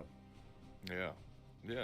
With every little new bit of technology advancement, you're going to get more flash and more dash. And I've noticed that whenever Nintendo wants to test a new gimmick or a new mechanic, they'll make a new Star Fox game and then see exactly how it handles and then go yeah, from there. pretty much.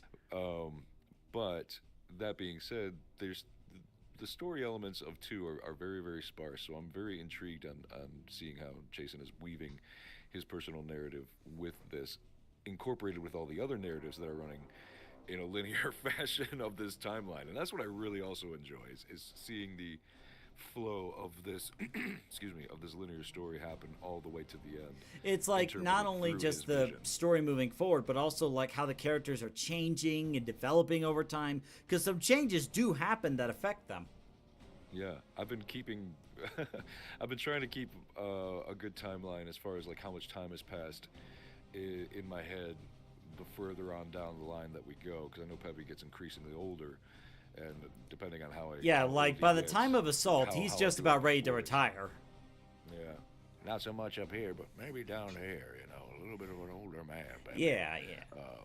So it's trying to keep that in the mentality. But, Oh you know, God, love Undying detail. Nephilim says so much stuff is going to happen in Star Fox 2. That makes me nervous. That makes me nervous. Because, like, I am already having some ideas on, like, where the plot is going to go, and none of them are good. I'm into it, though. I'm into that because it's something to look forward to, and how you're going to weave all of these little surprises. Woo, boy! Don't hurt me now. Please leave Bill alone, please. Moving into formation. Thank you, Star Fox. Let's see, Undying Nephilim says, I need to get some voice actors off their butt to finish Light Wars by the end of the year. That would be pretty awesome. Yeah, that's so they can focus fire on the asteroids easier. And it also makes them vulnerable to a surprise. Doesn't take too long, but depending on the Hopefully, schedule, Venom you know, won't it takes find us a good here. 10-minute, 20-minute session, Still, record the lines. And keep your heads on a swivel. Yeah. Well, But the other thing everybody's to take into schedule is account is that, you know, this We got is like, you know, asteroids this coming in is port all side. non-profit. None of Okay, us those are are some big getting old space paid. rocks. So, Keep your you head know, down. it's like for some voice actors, they may have like, you know, bigger priorities. But, you know, it'd be really nice to get all done, all the voicing done for Lilac Wars before the end of the year.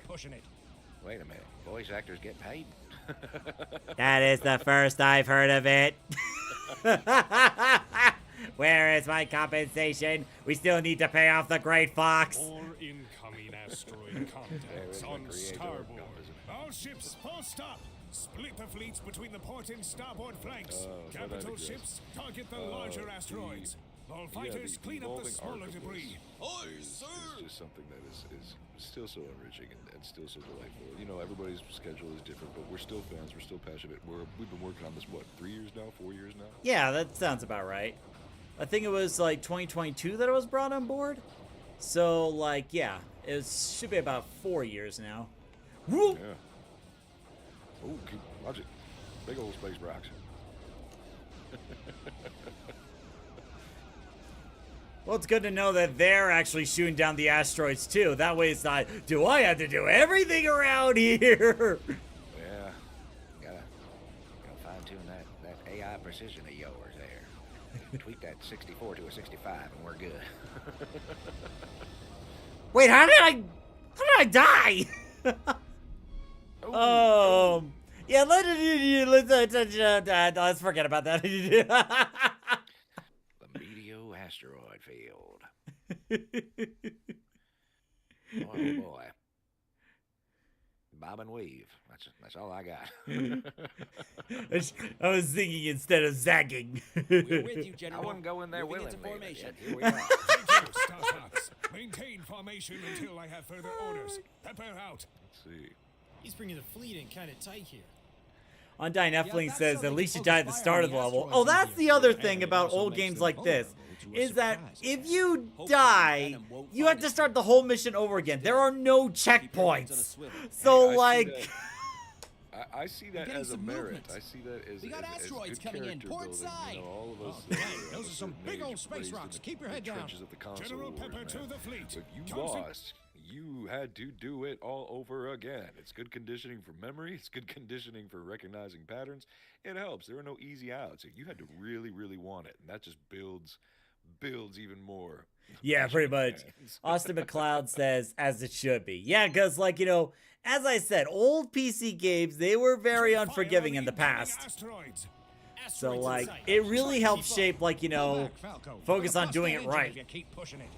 Yeah, you know, and that just helps. You know, it's good character building. Nobody should let their frustration. I've dealt with some pure gamer rage in my time through frustrations. But, Oh, you know, yeah. it's a good way to also take More a step back, incoming take a asteroid breath, use your words, contacts on and starboard. All just ships, get- post up. I Split hate the the fleets term between the get port better and because starboard it's used in flanks. such a Capital condescending ships, cadence these target days, the but you know, larger it helps you get better. asteroids. All Helps fighters, you, clean up the smaller debris. you know, only advance your gaming career shot there, without kid. needing to crutch on, you know, mods or checkpoints or easy Yeah. things like that. Jump in, get your feet wet. Never give up. Trust your God, instincts. it took a very long time for me, yo, to, like, get over raging over a game. Like, come on!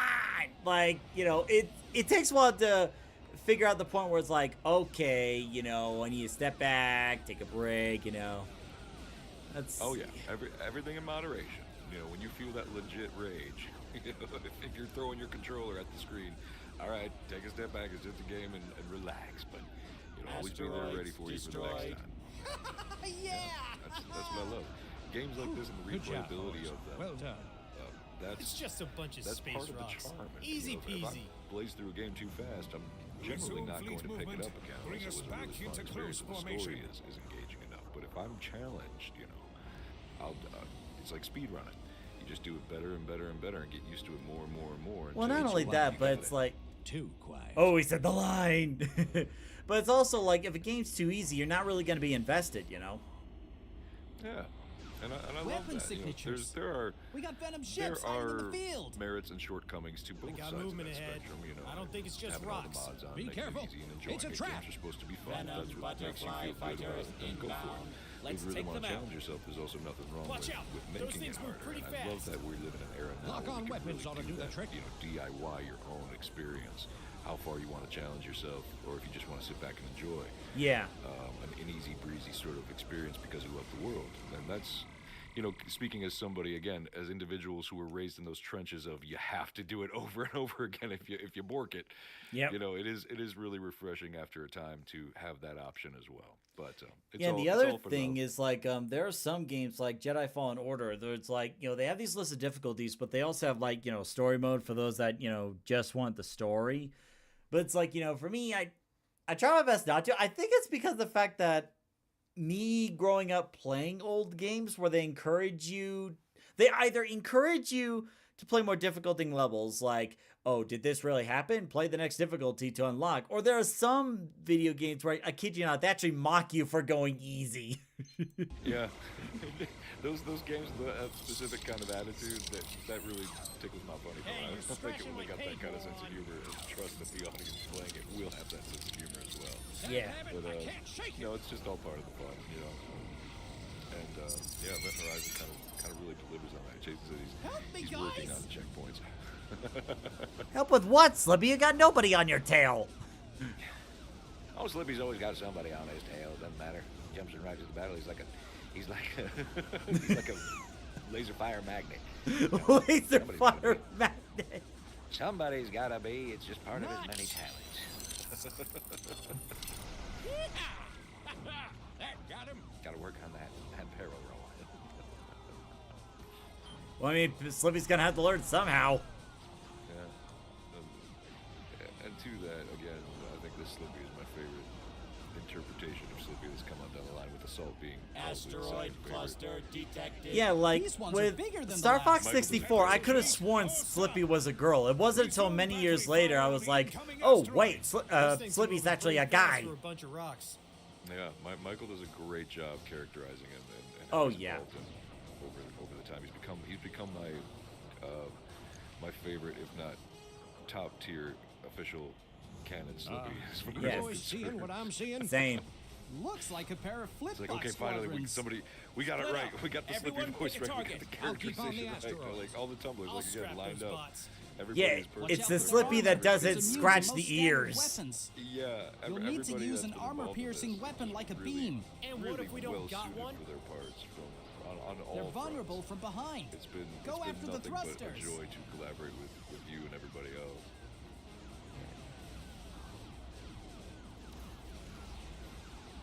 Whoops. That's strange. Oh, I forgot to switch to the laser. Hold up. Don't worry, it's still about early on. Hold on. It's actually... hold on, pilot, is it under pilot settings? No.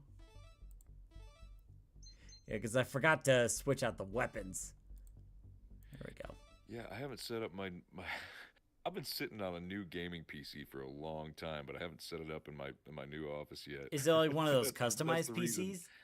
Yeah, that's the reason why I haven't really jumped into my own playthrough of Event Horizon. But one of these days, I'll get off my ass and do it. Hey, Fox. Here we I just are. finished- Yeah, like a good $4,500 machine, something like that I built. Yeah, I completely Able to forgot to like do the ship selection because like you can actually select the ships for you, but also your squad mates too. Now let's see which one's the one that's Peppy.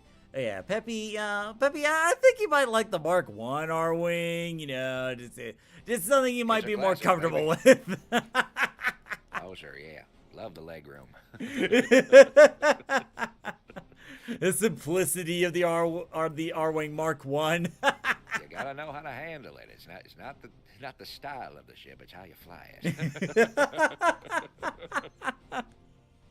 Use that metaphor in any sort of way that you so choose. Yeah. Used it on my 4th honeymoon. 4th honeymoon.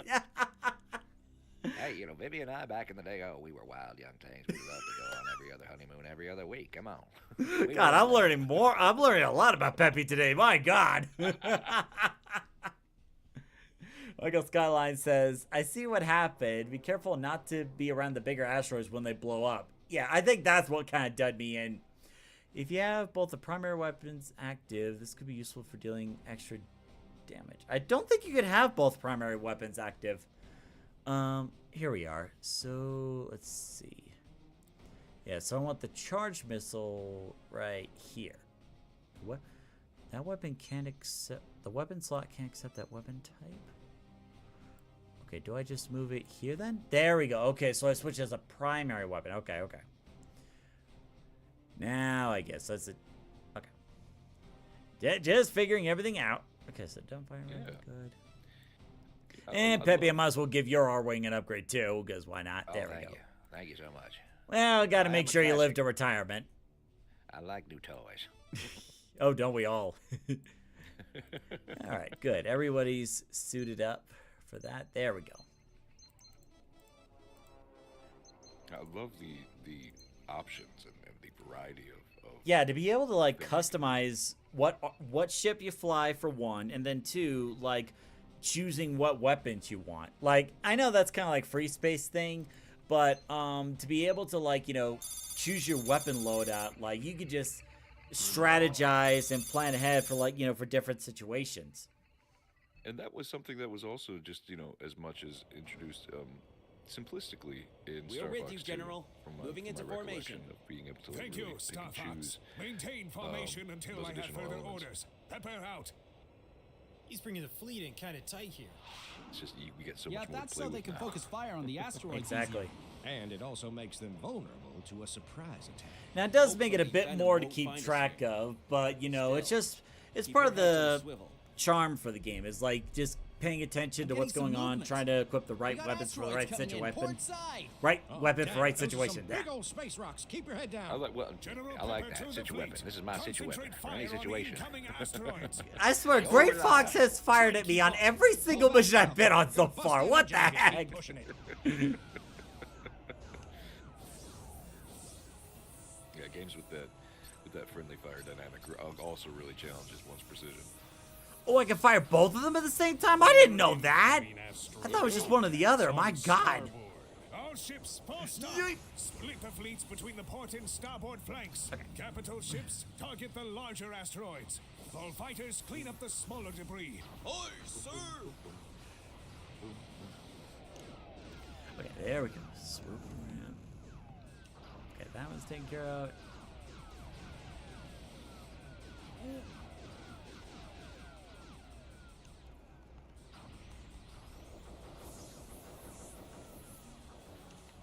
Let's rock and roll.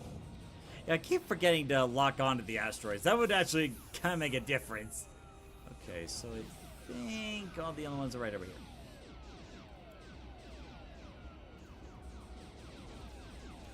Well, is this like your first playthrough of the game?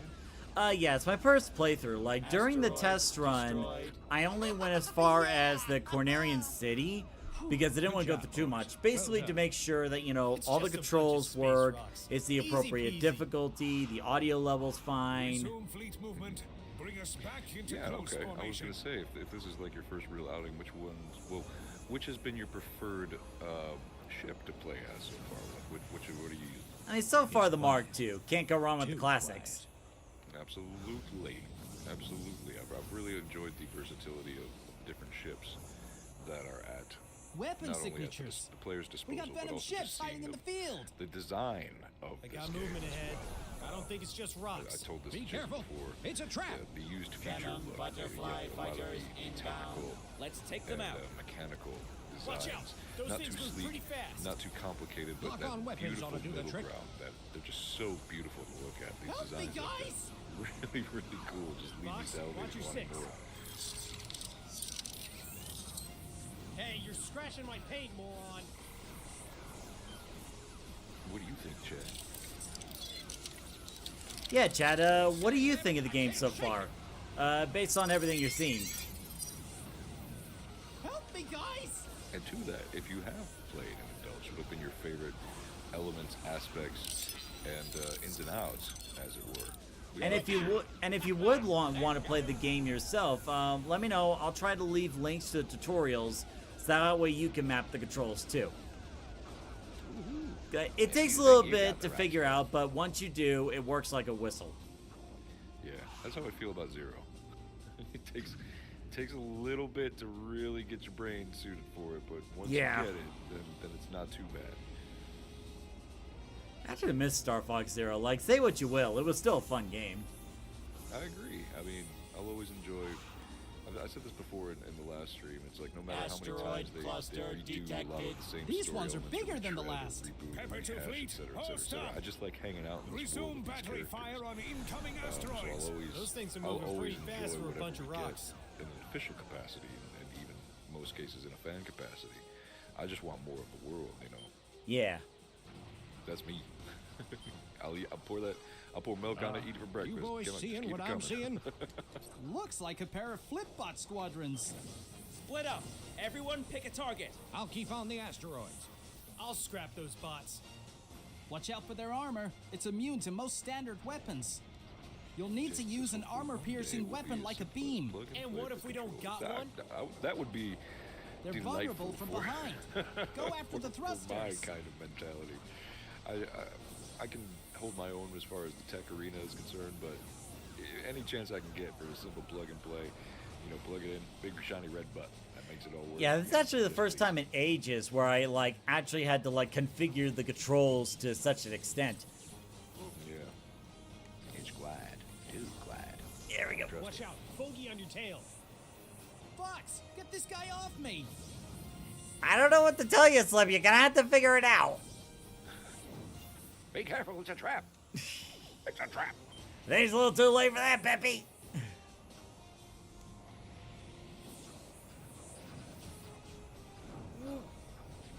Undying Nephilim says, the engine is so tied to being a PC game that controllers didn't really come up until I worked. Oh, so you made controller compatibility possible. Really? Well, in the words of Falco, I guess I should be thankful. I'm into No that. asteroid or enemy signatures detected. Yes, see every little bit, every little Resume our advancement, course through just Meteor. gets better and better and better. So thank you for that. Yeah, like having to be able to use controllers, it makes it more user friendly for those that are like used to playing on consoles or like console controllers and stuff. Cause like, you know, not everybody grew up with. This is over. Oh, Did you finally get a pardon from the government there? Just love seeing Yeah, this let's just say I got kaleidoscope people on the barrage of inside. laser fire. This You open just space. can't follow the rules, Beautiful can you, chaos. Falco? Quit the chatter, guys. We got more enemies inbound. Finally, get to shoot us something other than asteroids. I like the idea of like Falco just Watch like out for their flak being a cannons. troublemaker. They'll It's turn like, your arm into Falco, Swiss you just can't cheese." stay out of trouble. They got some You fighters just can't backing stay them out up of it. You too. can't follow the rules. I got No, movement. and he won't. Let's put some holes Scold them all that you want. see. Try to guide them in the right way. No, some horses you can lead to common sense, but you can't make them drink it. He's one of those stallions. Undying definitely says, no, they were compatible, but it was not a feature that much work was put into. Yeah, I can imagine like a lot of people like having some frustration with, you know, like trying to map everything the first time around. But it's like, you know, and it's like, I'm really glad you gave me the tutorial videos on like how to like map the controls and stuff, because being able to plug them in and make sure everything works efficiently, it makes it, oops, sorry, Peppy. Time for a little dog. It's all right. I'm used to it. Not the first time I've been blasted out of left field. Get over here now and shoot them down. Keep clear. I'm going after that. Varmint. Engaging target. Help me, guys! Slippy's like, hey, I got this. Then to the next second, help me, guys. Yeah. That's our Slippy. It's like, Slippy, do you have it or not? Nice.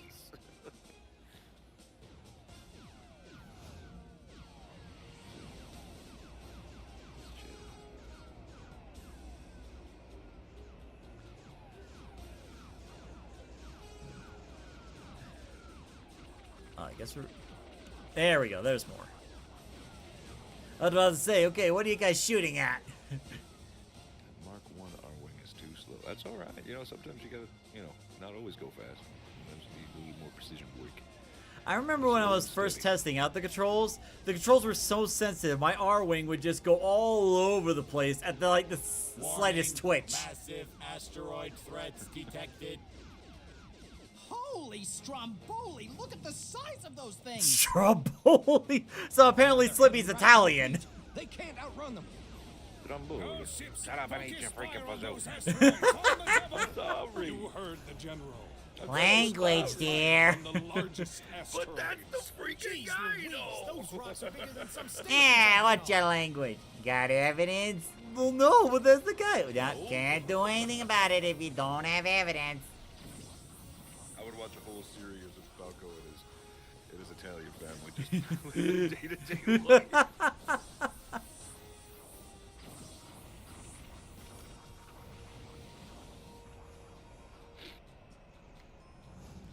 Ice Cream Man says the camera will break here in this version. Well, hopefully it lasts long enough for me to get through the level. And hopefully I can stop the asteroids from colliding. There we go. Okay. Yeah! Asteroid down. Nice. Okay. I hate to ruin the fun, but I have Zypher signatures inbound. Mortal Kombat unit is out. Great shot there, kid. Oh, then there's these What in the guys. blazes are those I think things? those was like all the way back with Star Fox Watch out for their 1. beam attack. The Moors. Star Fox, our ships are being sliced apart from those cutting beams. We gotta take down those Moras, fast. Mora has located targets. Proceeding with attack. Says it was only doing that kind of thing. So Michael Skyline says, don't get me wrong, I respect the Mark 1, but Mark 2 started it all. Well, for a lot of people, yeah. Woo, okay. Enemy behind me. Man, they're fast. Oh man. I saw the Mario movie, but I didn't really pay attention to what design the game was. I gotta go back and look at some pictures to see what design, which R-Wing they chose. It was a little close to the 64 one, but there was some, like, here's what I saw in that art. Like, I watched it the second time with some coworkers, and the way I see it, it kind of feels like a fusion between, like, it was a fusion between the Star Fox 64 and Star Fox Assault version. Like, with the Star Fox 64, you got, like, the bulky body of it, and then the wings. But, like, with the G diffusers look a little bit closer to the Assault version. Or at least the insides, anyway. I actually, like, during my second time, I took some pictures, with Fox and the R-Wing.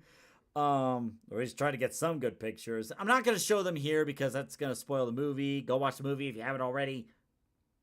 Oh yeah, even if you're a Mario fan, especially if you're a Star Fox fan, you'll enjoy it. I had a good time with it. Yeah, I understand not a lot of people did, but it's really fun. There's a lot to love in it. Yeah, there's definitely a lot to love in it. It's not perfect, but it is very enjoyable, and I loved seeing Fox in there. Like, Fox kind of stole the show for me, because, like... I was a little surprised by how his R-Wing seating worked. They were, like, seated on the wings with the... Yeah, I've never seen that before. Like, it was like the cockpit wide open, flying through space. Like, oh, this is interesting. Okay. Yeah, the cockpit's open. They're able to breathe in space, and then like the two side blue ports apparently have extra seats too. Fox McCloud, mercenary of Star Fox, also does taxi work on the side. Yeah. Wait, is that Estelle in the chat? Stella's 99. My daughter. Oh, wow. Estelle. Welcome, welcome, welcome. Hey, it's so good to see you. Happy to have you here. All good juju. Absolutely. I felt a wave of goodness and mindfulness just wash over the chat. Yeah, I know, right? So, like, with the most of the body with Star Fox, or the R-Wing in the movie, most of the body is like with, from Star Fox 64. But if you look at the back with the G diffusers, the G diffusers in the back look a lot similar to the Assault version, or at least in my opinion. But it is a very slick design. Very cool. It's like a little fusion. Yeah. Of things that we've seen. Lovely to see you too, Estelle. Yeah, likewise, Estelle. Good to have you here. Vacation has been good.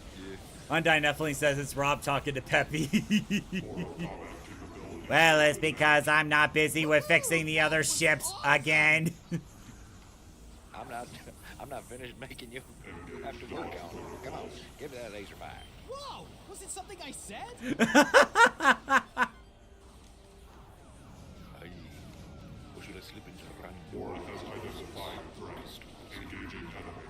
I can't shake this guy. Does anything you've ever wanted to know about Soria? Now's the time to ask. Yeah, if you got questions about the adventure arc or Saria, you know, woo! Feel free to ask. Keep your head down. Here they come. Help me, guys! It'd be great if I could stop running into these things. Woo!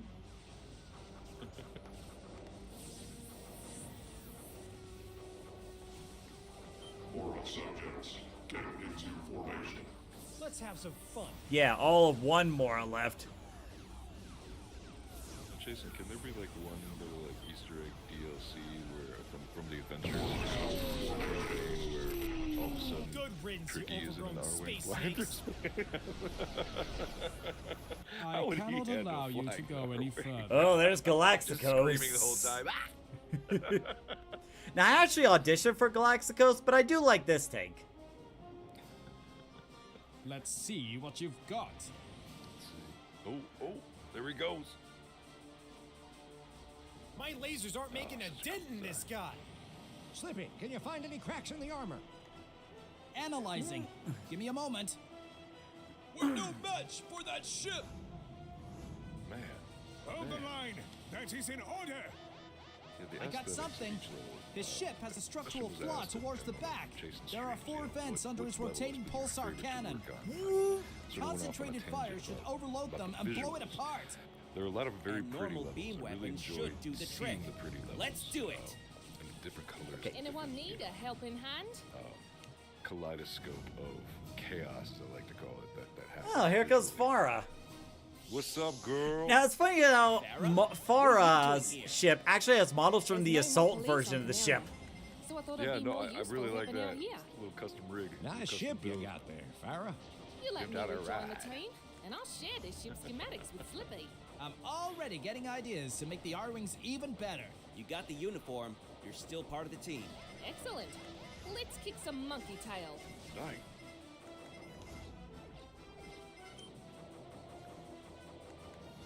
Let's take it to him. You're more cunning than I thought. Uh-oh. Uh-oh. Ah! Apparently, so much was going on, it crashed the game. Oh, Jesus. Okay, let me try loading it again.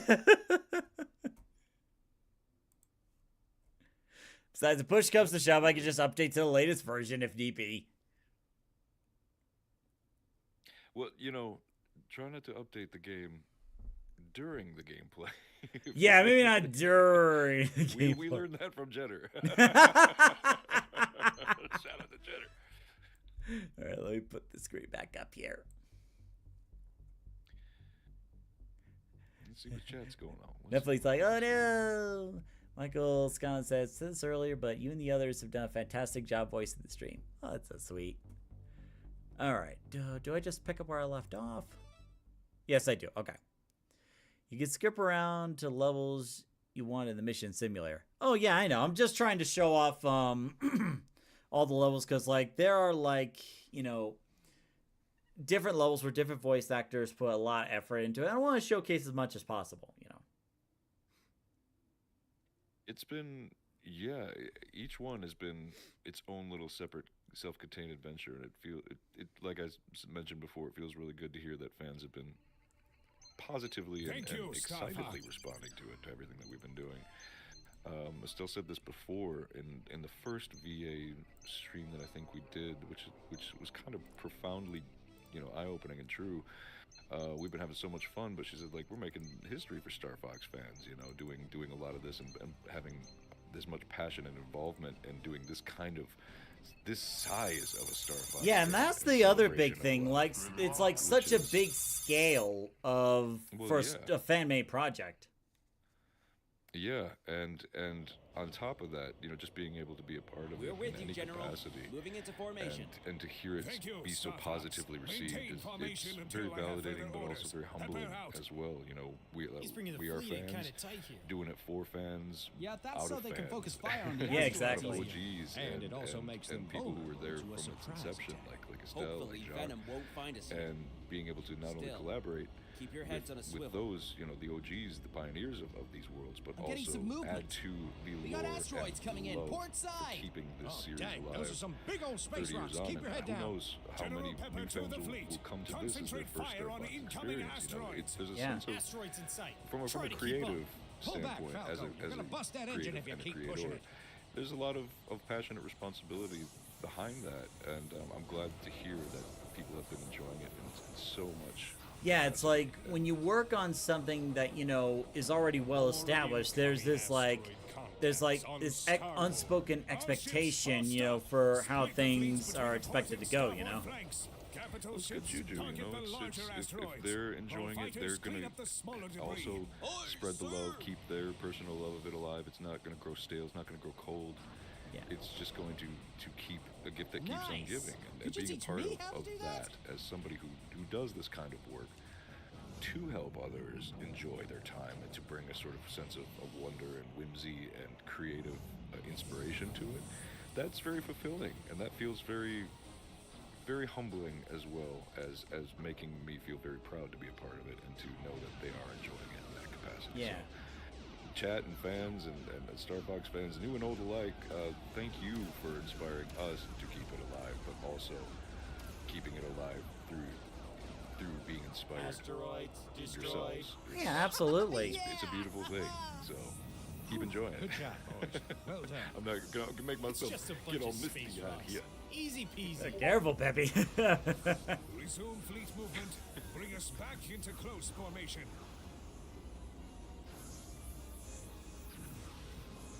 Ow! It's quiet. Too quiet.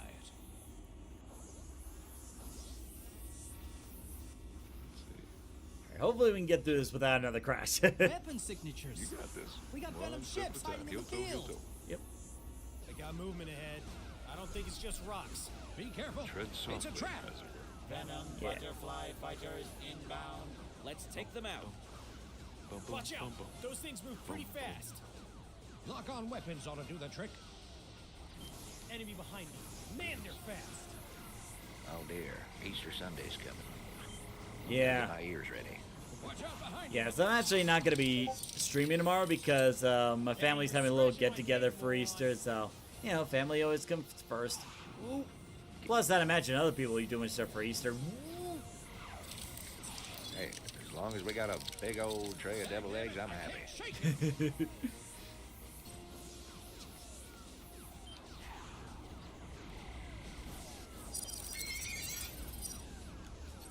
Help me, guys! Skylab asking, first I do have a question.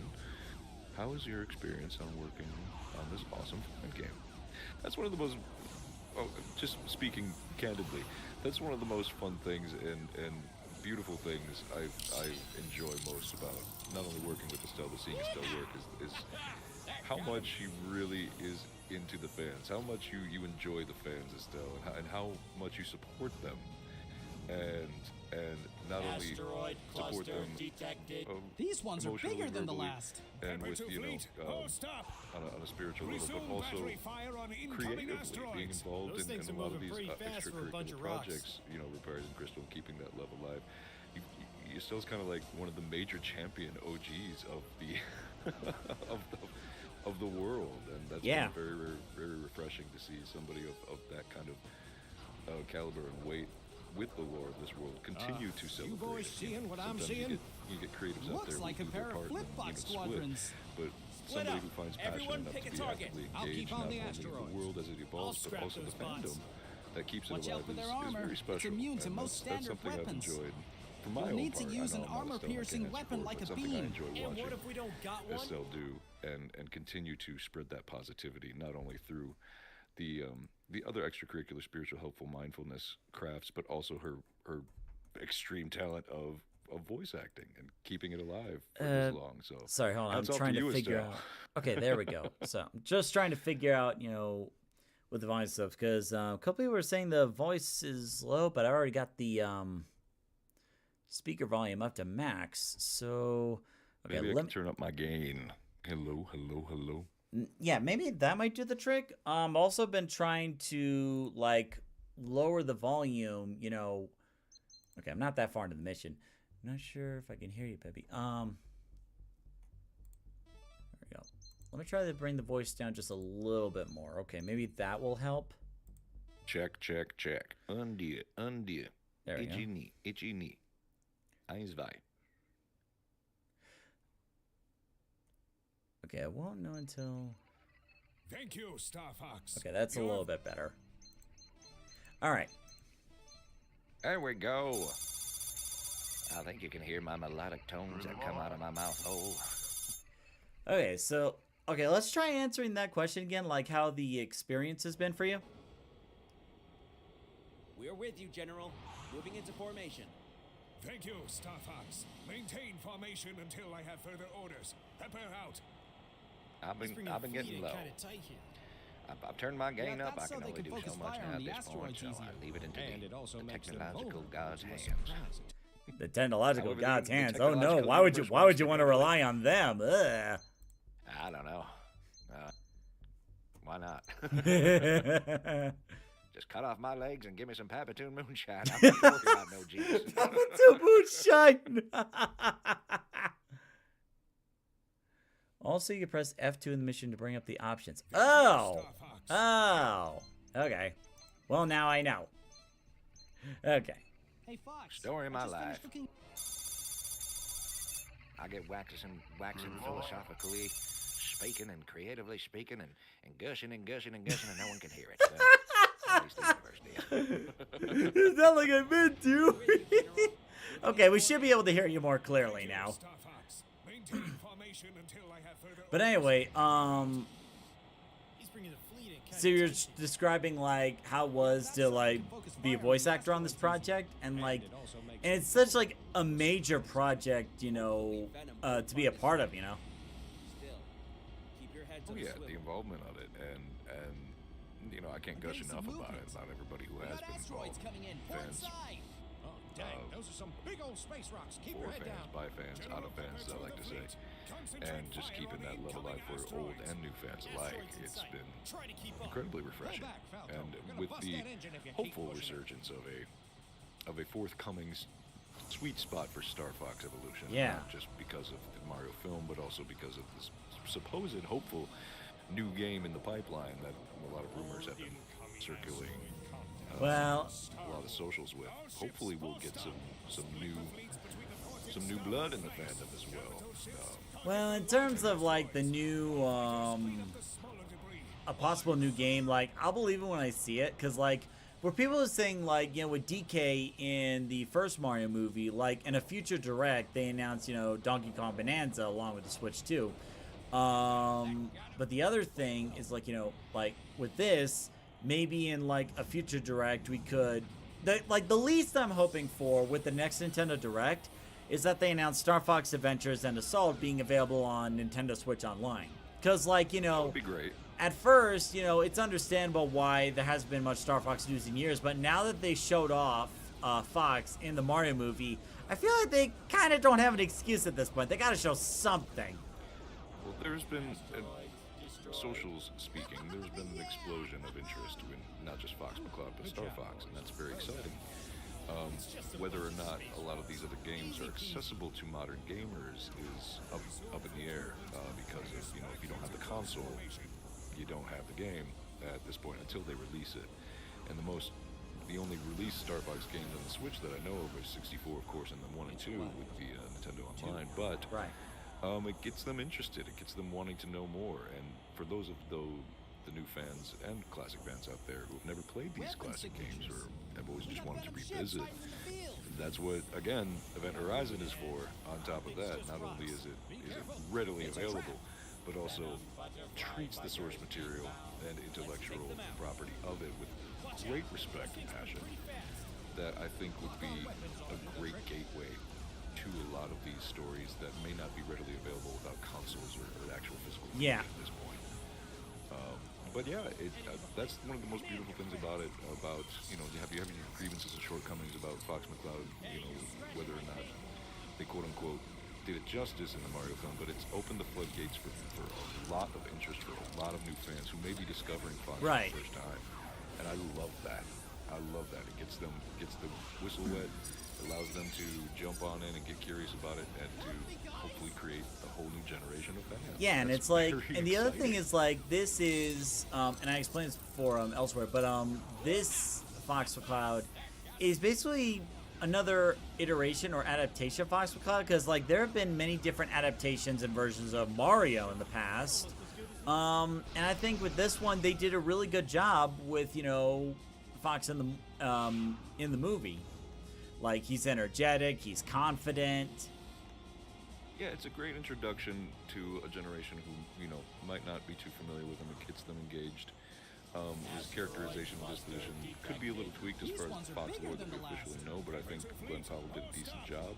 Yeah. And really brought the spirit for Star Fox to the table in a cinematic format. Really, really cool. Let's see. Undying Nephilim says, I changed the characters a little bit, but I guess they can't too. Well, I feel the same about getting to work with you, Estelle.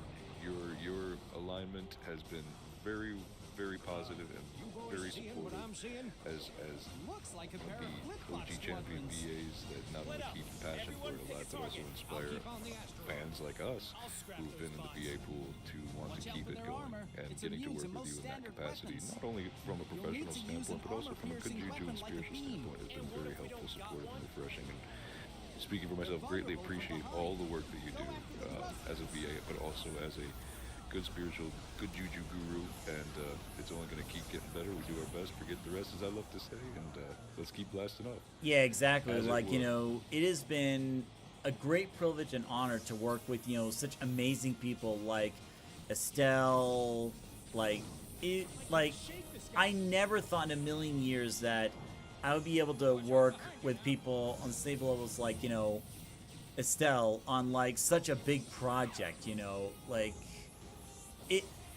like every time I think about it, it's like, wait, am I really doing this? Is this for real? Because I could just see Easter on Soria. Yeah. Crystal, eventually Easter eggs, and they're like 10 times the size of them both. Yeah, pretty much. And then there's also like Jock Blaney, who is the voice actor for Bill and Wolf in Star Fox 64. It was like, if you were to tell my 10-year-old self that I'd be working alongside those same voice actors, I wouldn't believe it. Because, like, it was something I never thought possible. It's like, here I am working with you guys, working with Estelle and, Jock Blaney and so many other amazing people. There's also Matthew Gafford from Fox in Space, It's... Oh, we love Gafford. It I've is... been following Gafford since his Frederick Fox days. Yeah. Early 2000s. I've been a fan ever since. And the Star Fox, the animated series, before it got changed into a Fox in Space. Oh, yeah. Gafford's a dramatically creative and gifted creative as well. Oh, yeah. His comic timing is unmatched. He understands the flow of great narrative and great delivery when it comes to not only acting, but also storytelling. I deeply respect the guy, not only as a comedian, but also as a writer and animator. Dude is dramatically gifted, and it's been a joy to. Yeah, it's like when it first started, he was doing all that work by himself. Yeah, and that's, again, I love dramatically creatives who have the tenacity of the gods. You know, they're gonna see their project through. They got a set vision. And that's what Chasen does, that's what Estelle does, that's what Gaffer does, and it's, you know, only inspiring more and more fans, not just Star Fox fans, but also DIY creatives. And yeah. It's just it's all about spreading that love and telling your stories and bringing honesty to that. That's what I love to see. Everybody putting their full ass into it. Nobody's half-assing it at all. Exactly. Yeah. Dummy thick, as far as creatives are concerned. Putting that full creative ass into it. Oh, Z creates 6. Says, please keep spoilers to a minimum. Oh, yeah, it's all good. We're not gonna spoil any major parts of it. We're just saying that, you know, Fox is really good. You're gonna love it. Michael Skylon says, I can't wait to see more voice levels when they are available. Yeah, likewise. Yeah, keep your ears open. From what I understand, we're still waiting on a few additional VAs to get in lines for certain scripts for the Lilat Wars, but it should, from what I understand, it should be pretty close to completion at this point. I think a lot of Soria is already voiced. I think a good portion of it, yeah. 100%. Yeah, I think Lilat Wars is almost 100% complete.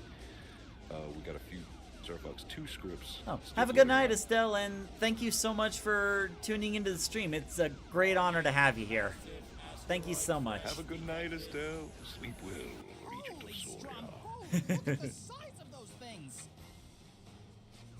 Good night on Die Nephilim. See you later.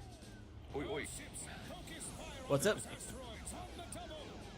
I think, yeah, I'm interested to dive into, I know I'm impatient, I love it, I just want to record and have fun and do it, but I'm really keen to find out where storyline and scripts are going to go with the Assault campaign.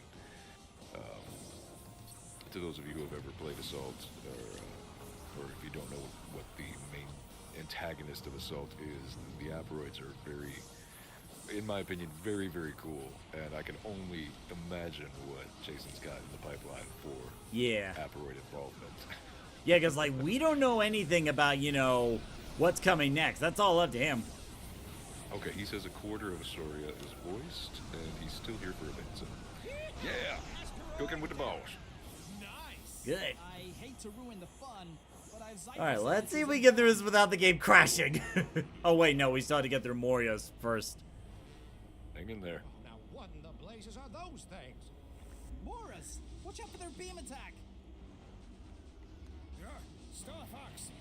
Oh, I don't know if they were talking about spoilers about Event Horizon, but I think they were talking about spoilers about the Mario movie. Oh, yeah, that's fine. Yeah, we won't go into spoilers that much, you know. It's still a few days since, you know, the movie's been released, you know, just gotta give it a little bit of time. I give any new film or something at least 2 weeks grace period before I really solidly publicly talk about anything involved with it. That's usually enough time for a lot of That's a good grace period, yeah. But that being said, you know, I have my opinions that I will hold on to avoid any sort of spoiler territory. Yeah. But I'm very curious to see how a lot of Star Fox fans not only respond to it, but also respond to the potential future. Exactly. Of a cinematic Star Fox universe that is very clearly being teased in the pipeline from what I've been reading. It seems very likely that they are almost 100% there to greenlight a Star Fox film, and I've been waiting for this since 1993. Oh, yeah. Undying Nephilim says, I meant spoilers for Assault. Oh. Oh, gotcha.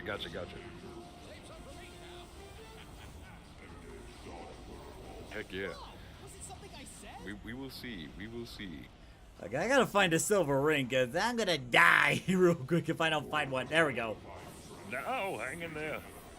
I can't shake this guy. Boom, boom. Boom, boom, boom, boom, boom, boom, boom.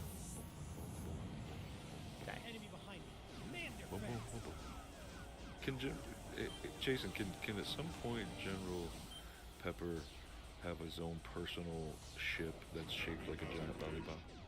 Like a giant lollipop. I was like, what? Wrong button. I hit the acceleration when I should have hit the brakes.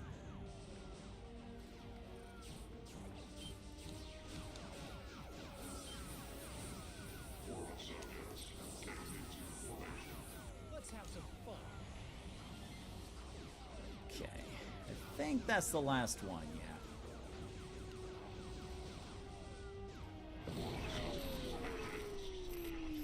Good riddance, you overgrown space. Michael snakes. Skyline says, not gonna lie, this stream has been a dream come true. Sure wasn't expecting Crystal to pop in like she did. Yeah, like, I wasn't expecting that either. That's huge.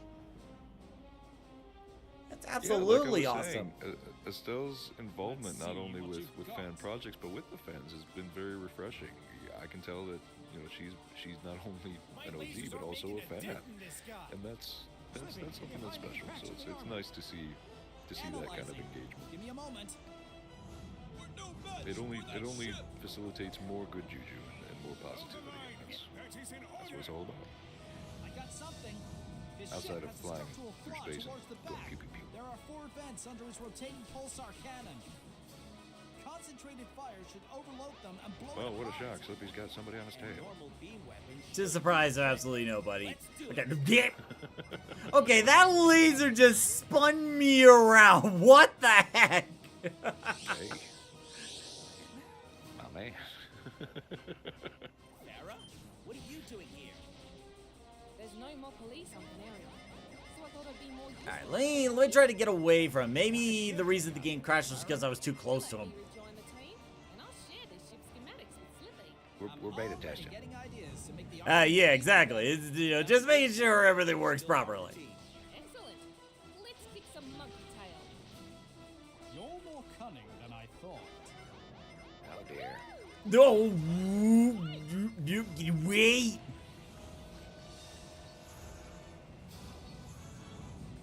Cause like I try to boost away, but he's like right on me.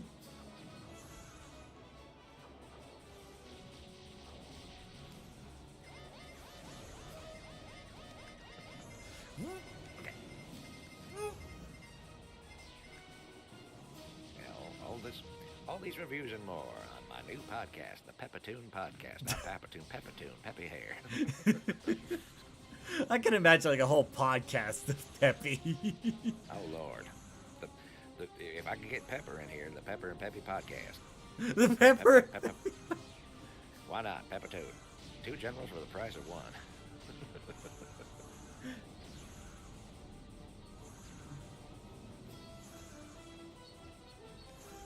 Why is it not?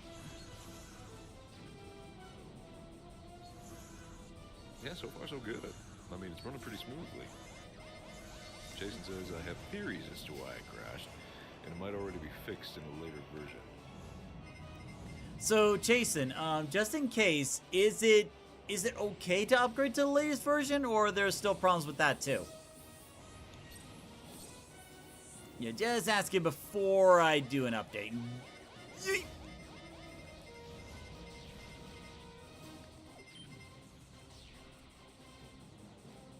What do you think, Chad?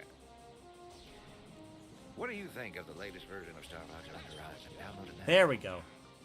Okay, it's a little bit further than we got in the other version. Okay, it's going a little further. So, whatever it is that crashed it last time is not here. Okay, good. We're moving forward. We're moving forward. Okay. Are you gonna listen to that monkey? Just wait till he said monkey. What in tarnation? Oh, I forgot about that. Uh-oh. Slapped engines on the asteroids. They're on a direct course for the general ship. Oh no. No, not like this. No! I gotta stop those asteroids! Asteroids hit the general. A single one could take him out. And then I gotta restart the whole thing over again! Starbucks, we can't let that happen! He says should be fine. Okay. We'll keep it on the back of our minds for now. Like, I'll probably update next year.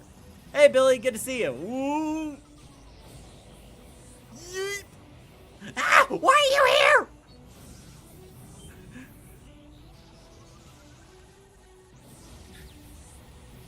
Oh, yeah, the Go away, Galaxicos! I'm trying to blow up the asteroid!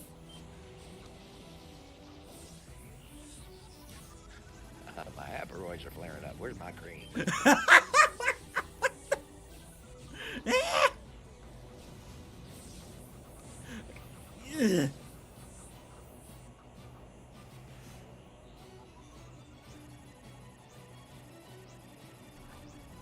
What would be cool is if there was some button you could press for calling in supplies, and like Rob's like, location confirmed, sending supplies, and they just drop like a ring when you need it. Yeah. Yeah, I don't know about that. That was something. Because like in free space, there's actually that feature too, where you could like call in a supply ship for like, ammunition. Oh God. Okay, good. Yeah, I was gonna say you can do that in 64, but that's usually on the rail. Yeah, yeah. In the open, who knows where they would be dropped? Okay, now I can focus on the boss. Speaking of which, where is he? Right behind me! Oh, hang in there. Hang 10, you got this. Oh, Billy's here. Space Marine 3371. He's actually my best friend since high school. He says, Crystal is still my favorite character ever since her first appearance. Love her actor and was a dream of mine to meet her for years. The work for the Navy does have its drawbacks. But yeah, Billy's a good friend of mine. Really loves Star Fox. In fact, it was actually because of Star Fox that Billy and I became best friends, believe it or not. Yeah. Billy, it's you.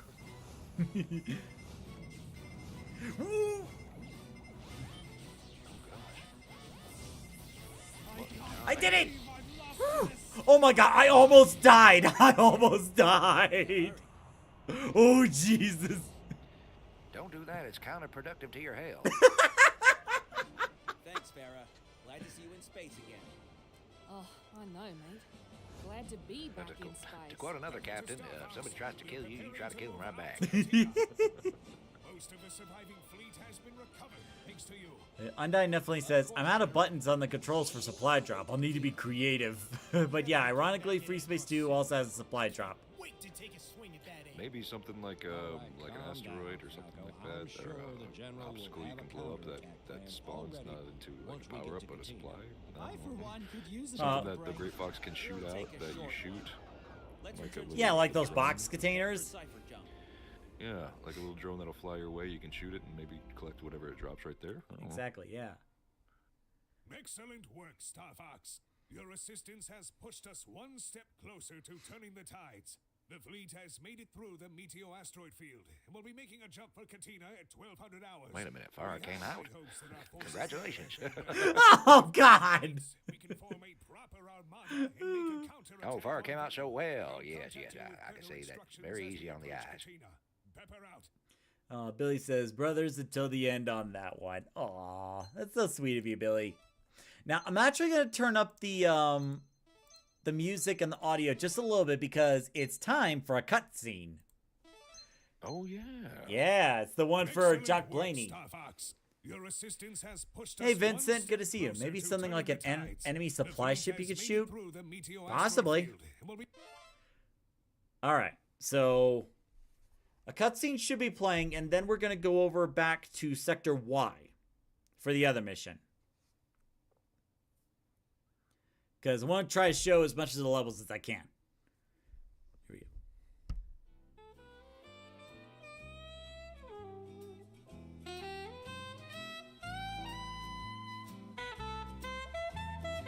go. Apparently, Wolf is a fan of jazz. Good to know. Love that.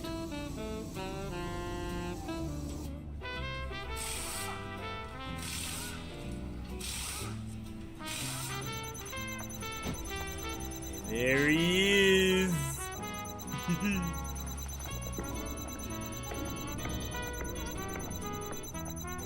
God, imagine having two big shots, Jock Blaney and Matthew Grafford, in the same project. Mr. O'Donnell. Ah, Andros. It's been a while. I see you finally sprung your invasion. I take it the Wolfen are performing well enough. Well, you know the saying. A Venom-made craft may be cheap, but you get your bang for your buck. How would you like to further line your pockets? Oh, I guess your attack isn't going as well as planned. That's cool. General Pepper has hired a very skilled team of I know, but mercenaries. somebody's got to be. They've managed to kill one of my admirals and possibly two of my chief lieutenants. Sounds like a good time. Just give me the intel and your price offer. The report has them leaving the area near Meteo and Sector Yeah, Y. absolutely. He's one I of those believe it's high-class Star Fox. McLeod's son Caviar seems to and have gotten champagne the while team back together. shooting you in the face. Fox and I go way back. I'll shoot them down at a discount. That's why I contacted you. You have some experience with James's son. Oh, yes. We had some unfortunate disagreements a few years ago. I might have stolen a few contracts and the poor boy's girlfriend. Now's your chance to settle those disagreements. I want the entire team shot out of the sky. Your payment will be transferred upon confirmed kills. Always a pleasure doing business with you. God, I love the cutscenes in this game. General Pepper here. No, I have a mission I need to send you on. The cinematics have been very, very enjoyable. And Yeah. the way that Jason is weaving the storytelling through them. I was, I've read these few comments before where they're like, okay, Star Fox animated series when? Event Horizon animated series when? Yeah. I don't know if Jason can handle that workload, but man, I'd be there for it. Yeah, like, I'd love to see that. If they Billy won't make a actually Star Fox introduced movie, me we to will. Star Fox the animated series, back before it became Fox of Space. And we remember watching all those funny clips. It was like, come on out, Wolfie, no, you're here. Dude, he knows we have guns. He's not gonna come out. Give the guy some credit, man. Alright, so we're not gonna restart the campaign, so we're gonna go here. Mission Simulator, Control Shift S, and this time we are going to Sector Y this time. There we go. Because again, we want because we like it. Yep. Now I'll also have to bring the audio down so that everybody can hear you. Again, this is like the first stream of Star Fox Event Horizon with. We're still figuring everything out. Now then. There we go.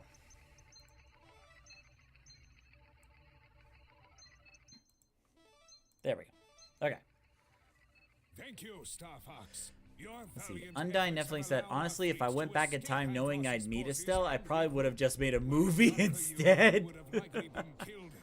Yeah, but I think I would have preferred a game rather than, a movie, because, with a game, I can at least interact with it. Like, I can actually interact and be a part of the adventure. That's the upside for me, at least. I think it's not too late. Depending on how much stamina you got. Yeah, I mean. maybe even like a little 30-minute special or something like that. But yeah, it would, these models and these cinematics, they're solid. I would watch a whole special or a series or anything like this. Yeah. So don't sell yourself short, my man. You know how to. You know how to not only write the story, but you also know how to tell it visually. Your staging and your scenes and the way that you make them flow. Your cinematography is really, really top notch. Yeah, because like the cut scenes are like big evidence of that. The way the cut scenes progress, you take your time setting up the scenes, the character interactions, the directions for the voice actors, like. There is a lot that goes on, or that goes into making stuff like that, and you showed it very well on full display, Ice Cream Man. Says the game was a better idea. It was such a massive project compared to an hour-and-a-half movie. But it's like, for me, I kind of have a hard... Oh, go ahead. Well, it being a game is I would say, a more on-mark love letter to a universe that was created in a game, and it, like you said, allows players to directly interact within the universe in the way that it always was intended to be, you know, as a game, but also peppered throughout are those little moments of cinematic Easter eggs and storytelling, and it's just, that's why I say it's one of the best, if not the best, Star Fox games out there, or Star Fox projects out there, that really not only does its own thing, but also shows respect to the stories and the way that it's been told all throughout. It's a beautiful thing. You're doing God's work for Star Fox fans. Yeah, exactly. Ice Cream Man. Hey Fox, we just finished looking at the readouts from Right, so General this will Pepper. probably Sector Y is pretty be much just like, deep space around a small nebula, well, so we'll we probably can expect fit one notes mission raid of in any left, or kind. just two, and then we'll go and wrap it up. Now, for the next live stream, it's not gonna be tomorrow because of Easter. Yeah, gotta get that Easter bunny. The next live stream is going to be Friday, April 10th, around the same time, 4 p.m. to 7 p.m.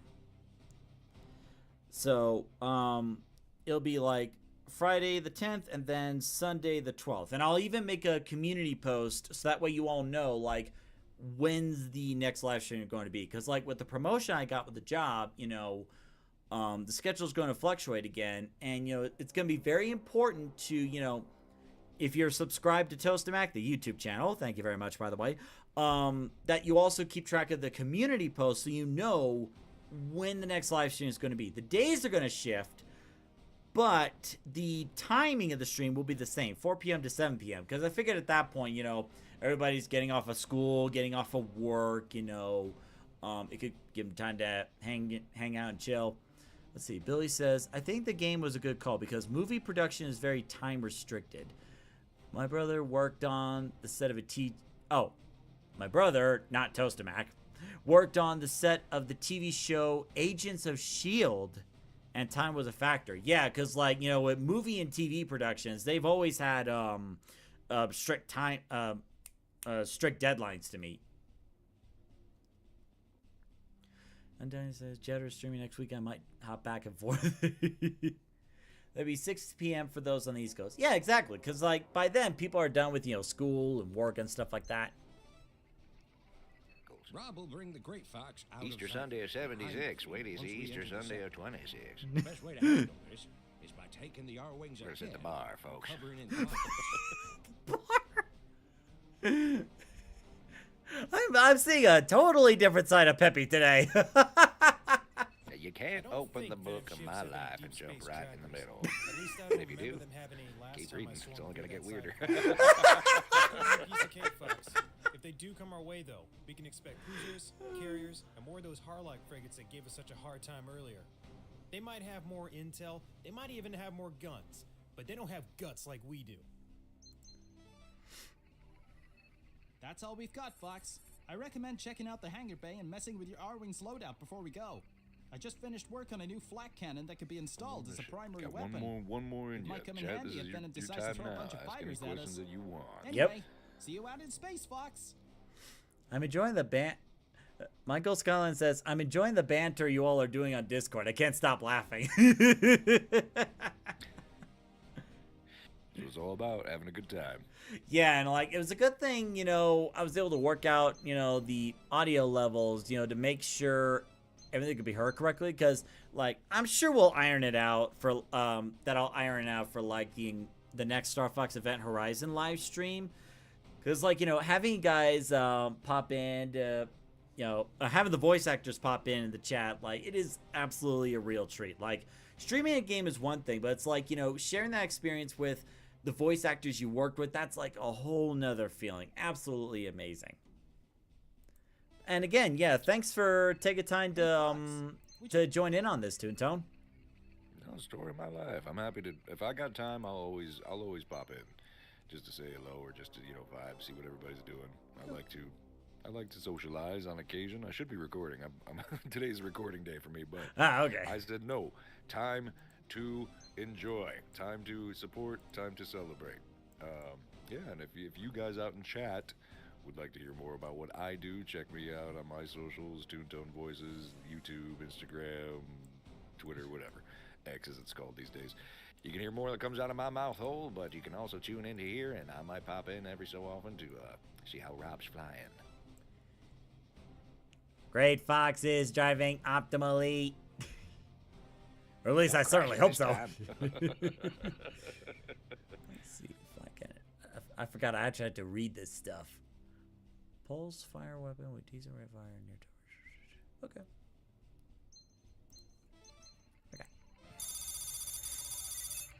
Undyne definitely says, I need to head out now. It was awesome to make the first stream. Yeah, absolutely. Happy to have you here. And thanks for pointing out the audio issues, too. Like, we'll figure it out as we go along. We've got your back. Thank you, Star Fox. Maintain formation until I have further orders. Pepper out. Alright, so what is this thing? I don't like this at all. The fleet is a bunch of sitting ducks out here in deep space. Oh, so it's extra bullets. That's why we Okay. need to stay alert, boys. It'd be fun to make a VR avatar of Rob. Big deal. I'm ready to Of our take on those characters. damn dirty Yeah, like do like a VR chat with as our Star Fox characters. Like he's sitting there in the on the bridge. And like Rob has a drink of his own, like, I can't deal with this nonsense. Speaking of Sea Devil, I'm getting Zypher waves If I on could my find a scopes. VR model of Peppy, I'd be too tempted. I would actually jump onto more VR chats and just, why not? Happy podcast coming soon. All things Star Fox and beyond.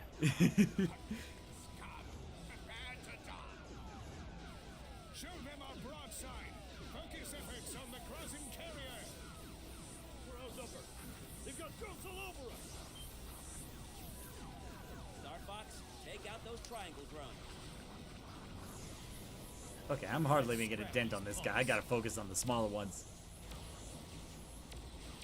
There we go, much better. Let's show 'em what. Don't worry, Hound Squad. We'll save you. Target locked. Engage. Engage defense formation. God, these guys are tough. Ooh.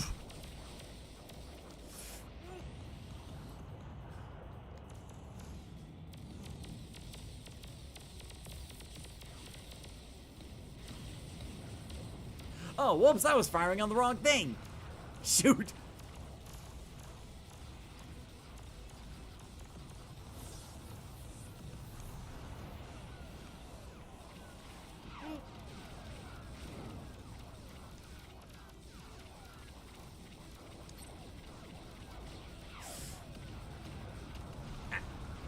I think there was like another fan-made Star Fox project we were part of, Star Fox Re-Adventures, and that's like animated special. Remade Adventures. I'm really excited to see what Esphirian has in the pipeline for the second. Yeah, Esphirian had to like focus on other things for a couple of years, but word has it that he's actually getting back into it these days. Yeah, he was a while ago. He was kind enough to send me a little bit of a 10-minute preview of episode 2, and it's looking really, really good. Nice. So it is in the pipeline, and I've really loved his specific vision for Adventures as well. Yeah. The gravitas of drama in that one, making it. Yeah, it feels like a much deeper story. Yeah, and that's very refreshing. I feel like a story like this, a space epic, a space opera, especially dealing with war, really lends itself to that kind of cadence, and I think he nailed the vibe 100%. And it was a real treat to be a part of that as well, to exercise some dramatic flexes in that arena of this world. And I can't wait to see what the final product of episode 2 is going to bring. I think people are going to really Yeah, because like near the end, it was getting like really deep and really emotional. Speaking of fireworks, yeah, there's a lot on the line. This is war, you know. Yeah.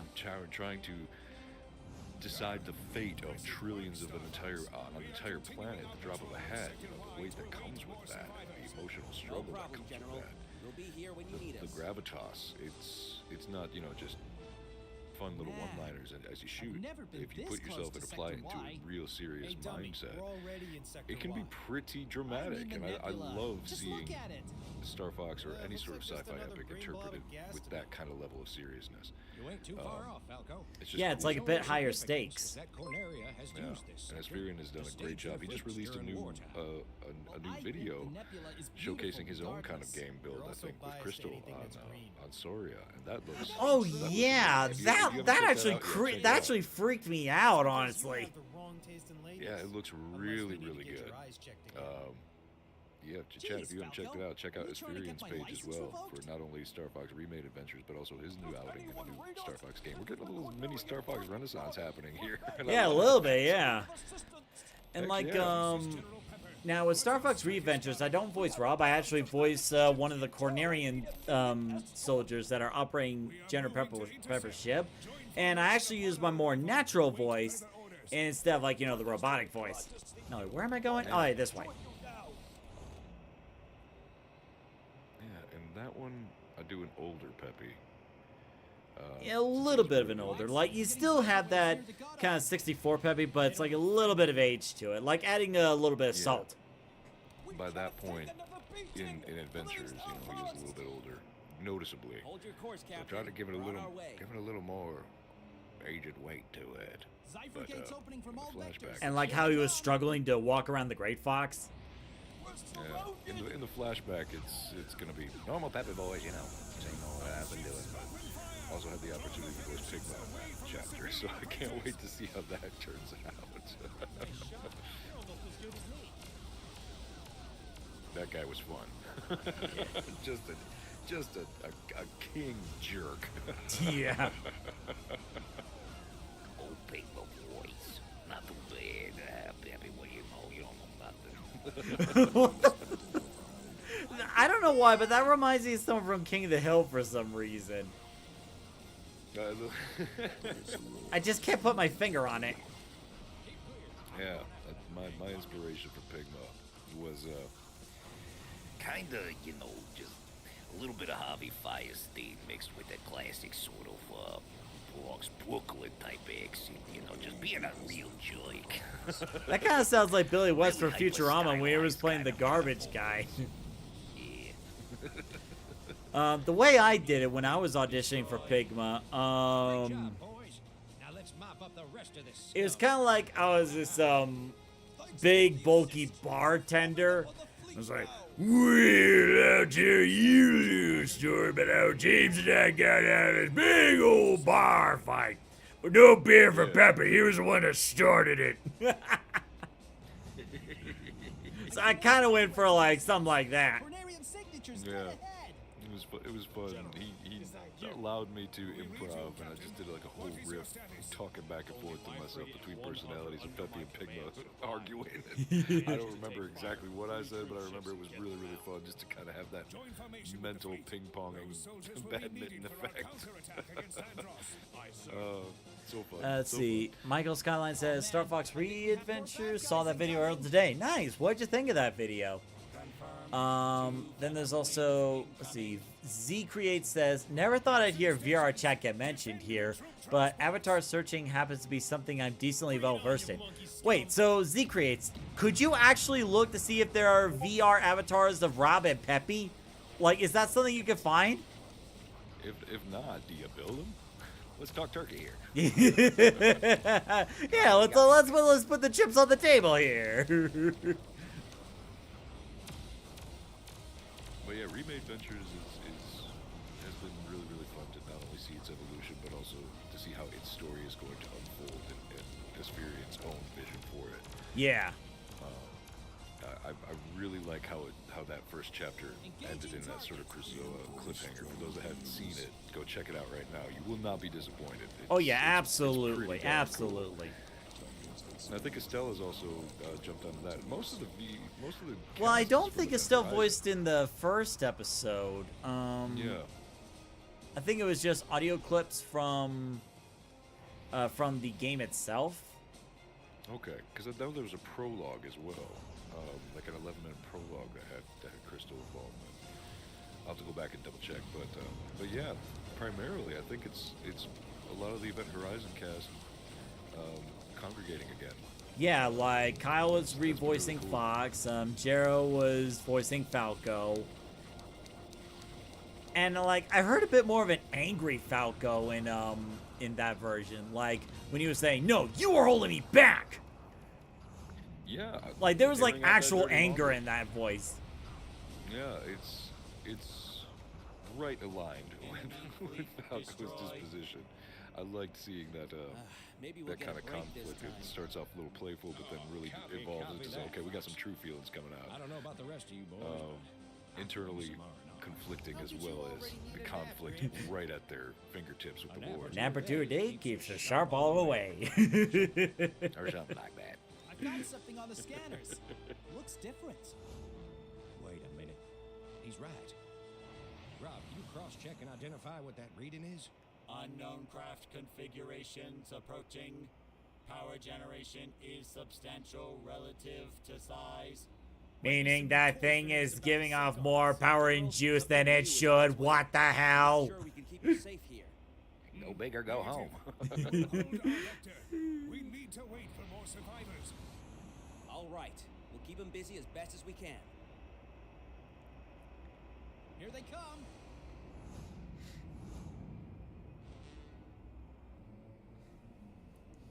And there's Star Fox's version of Gundams.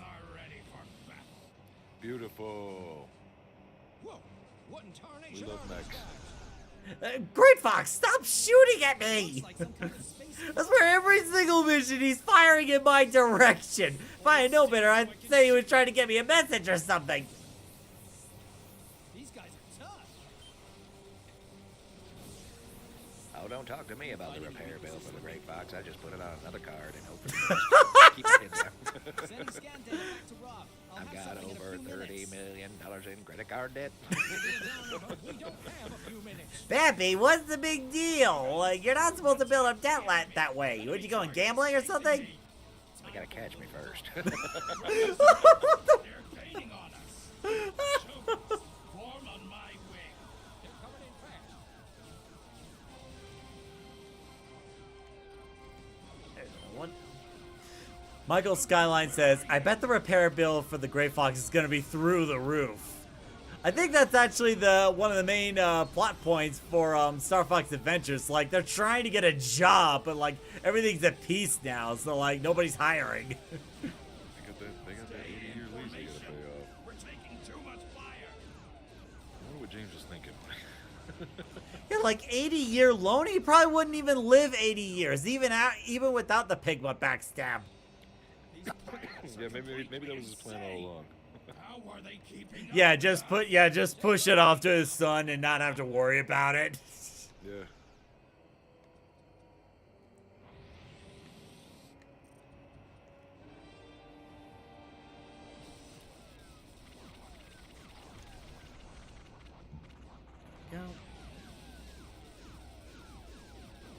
God, these things are flying around like crazy.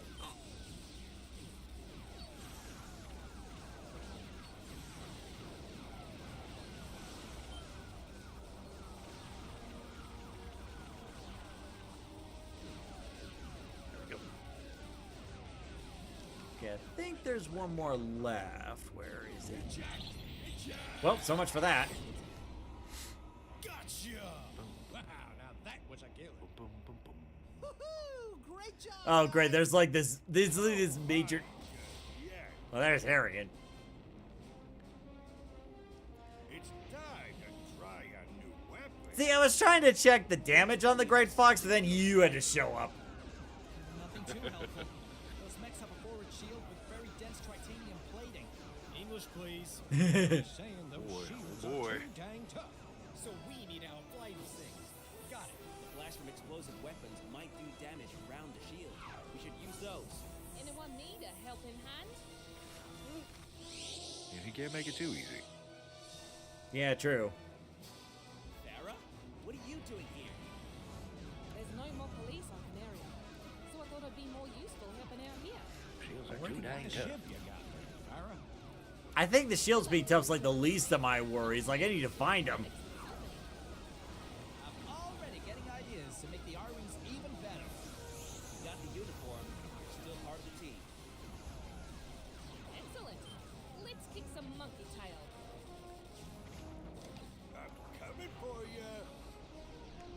good to know, but where are you? Oh, there you are. What's wrong? Is that it?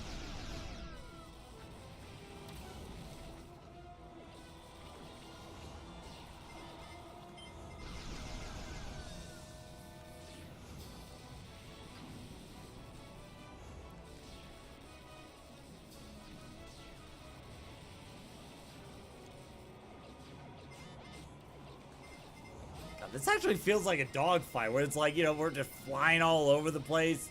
Like in Star Fox 64, it's like, it's good you're kind of flying on this little plane, if you will, like a horizontal plane. So like you go left, right, maybe a little bit up and down, but it's like here you're flying all over the place.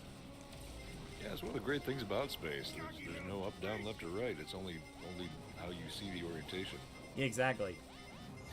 It's the I won't get I won't say any spoilers, but there's a scene in Galaxy where the potential for that kind of flight or dogfight sequencing could be really, really effective in a film. And I've always loved the kind of acrobatics. Oh yeah, that I you know can what play scene you're with talking physics. about. Yeah, I love the acrobatics you can play with physics, especially in an animated film with this type of sci-fi dogfight. And it's very refreshing to see the freedom in this free space arena or framework foundation that allows you to experience just the true chaos of a fight like this. Really keeps you on your toes, not only just for hitting things, but also finding them. Yeah, it keeps you on your toes and also like keeps you aware of like, you know, what's going on in the environment. Yeah. All right, let me try this one more time. No, not that.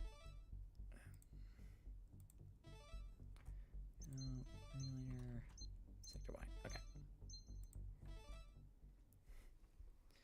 Yeah, so we'll try this one more time. Don't know why it crashed. Hopefully it won't crash again, you know, once we get to like the latest update, because after the stream I'll update to the latest version and hope everything goes for the best. Sounds good. Do your best, forget the rest. We're playing the classic right now. Exactly, so, yeah. All you returning audiences, when you come back for the second stream from Mr. Toaster Mac, you will see a brand spanking new, shiny version of Event Horizon. It's only going to get better, so yeah, that is the plan. There we go. Is the weapon selection the same? Yeah. Okay. Marcus Skyline says, Farwa's R-Wing has a unique design. Not going to be easy to build. Yeah, because it looks like, you know, Far's R-Wing, and I mentioned this earlier, that it kind of takes some elements from the Assault version, which is ironic because that doesn't come until much later. Oh yeah, I'm partial to the hot rod flames. Yeah. I don't like this at all. The fleet is a bunch of sitting ducks out here in deep space. That's why we need to stay alert, boys. Those snakes could pop in here at any time. Big deal. I'm ready to take on those damn dirty apes. None of us doubt you being ready, Falco. I think we're more worried about the Cornerian fleet. They've taken a beating. There's no way they'd be able to hold up in a fight on their own. Speak of the Sea Devil, I'm getting Zypher waves on my scopes. Oh, dang nabbit, not even 5 minutes. Technically, it wasn't even 1 minute. Here we go. 8 times the charm, they say. Oh, is that what they say? At least that's what we said on my honeymoon. Which one? Exactly.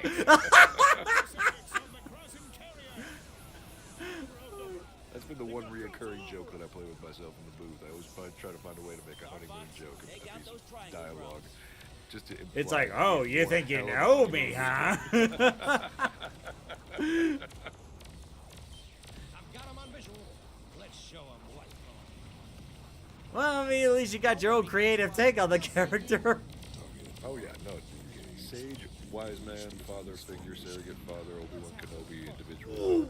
That doesn't change the fact that underneath his surface, he's got a wild man in him. You gotta be kind of wild to fight a war for as long as he has. Yeah, pretty much. Not only that, but also be a mercenary in the way that he is. So, you know, he's a bit of a wild man. Heart of gold. Well, that has lived a life. Certainly a life, yeah. All drones destroyed.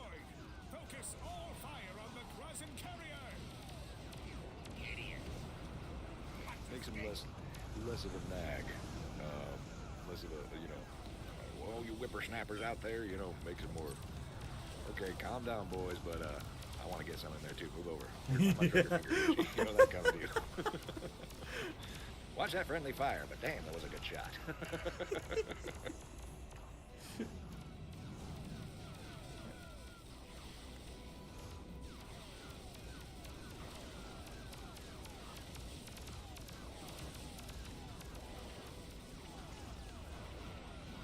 Dang, this Grozzon carrier could take a beating.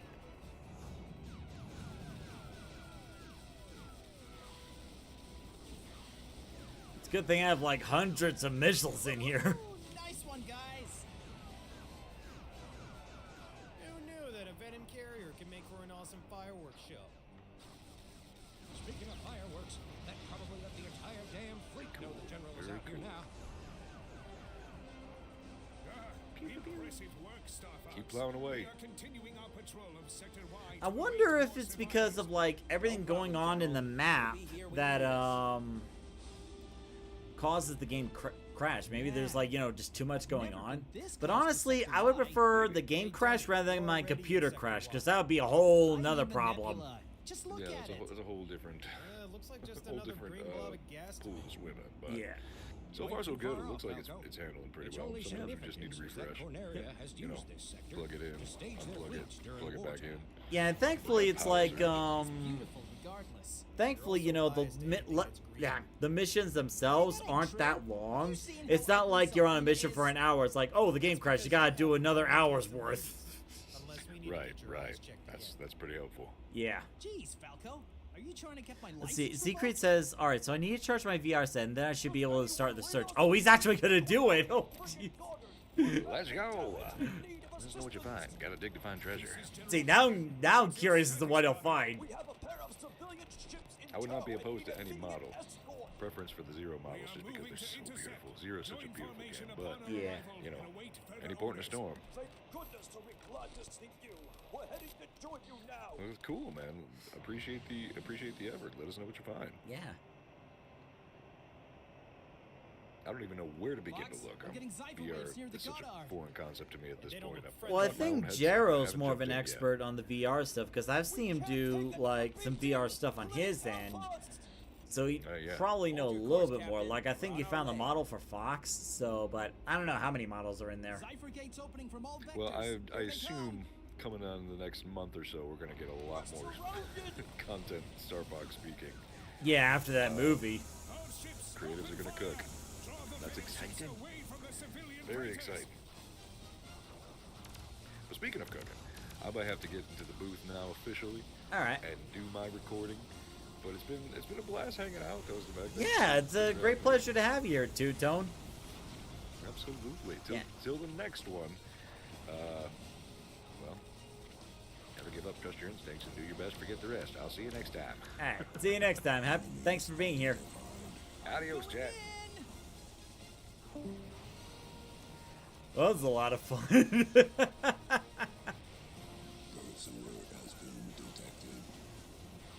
You know, I think it really, I think having a great stream like this kind of justifies, you know, having the set time. Woo! So, having all you guys show up on, like, this special live stream is absolutely fantastic. Thank you so much for, you know, being a part of this, you know. It's like, it's probably the biggest fan-made game I've ever been a part of. Well, the only one. But it's like,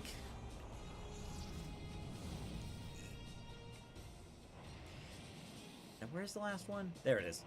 It's been such an honor and privilege, you know, to voice act in this and to be a part of such an ambitious project, you know. And, you know, having you all here, it really means a lot, you know, having you all to come see this. So thank you all so much. So it's like, I'm happy that so many people show up for the Saturday stream, but I think the real test is going to be, you know, I'm glad to join this community. This has been an awesome experience. Well, that's awesome. Happy to have you here, Secret. Sorry. Michael Skyline, really happy to have you here. But anyway, the real test is going to be how the weekdays are going to go. Because, like, in the past, because, like, in the past, I kind of floated around the idea of streaming on weekdays, but now it's like with this promotion, it's going to be more, you know, kind of like I have to now. So it's like, we're going to see how the weekday streams go. Like, not just with Star Fox Event Horizon month, but also, you know, live streams before, after that, you know? Because, like, before Event Horizon, or before these live streams, I was live streaming Super Mario Galaxy, and then on Sundays, gotta figure all that out, I would do the Chow Garden live streams for, like, Sonic Adventure 2. So, we'll see, No point in, you know, getting anxious about the future now. No point worrying about what may or may not happen at the moment. Like, right now, it's just focus on the present, see how things go.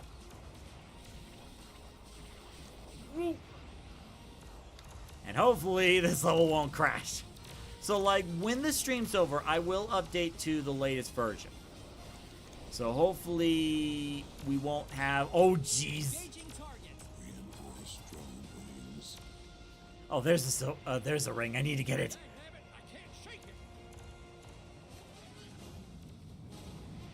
That didn't help much.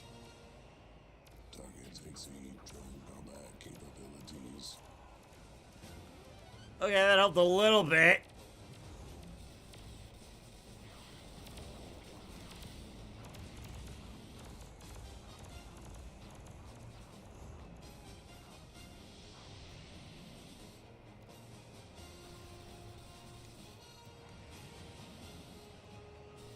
Okay, Great Fox, there was this giant enemy cruiser that went right past you. Why did you blast him?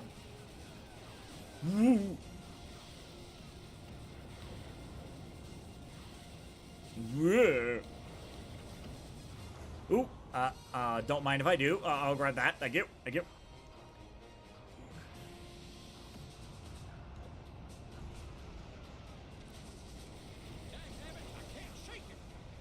Enemy fleet destroyed. Okay. Maybe we'll get a break this time. Oh, copy that, Fox. What are you even firing at, Great Fox? I could use some R&R. How could you already need a nap, Gramps? A nap or two a day keeps you sharp all the way.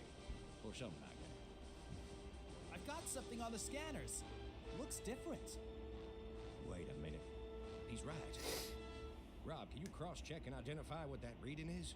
Unknown craft configurations approaching. Power generation is substantial relative to size. Might be some new toys Venom is about to sick on us. General, something new is on its way. I'm not sure we can keep you safe here. Negative. We will hold our vector. We need to wait for more survivors.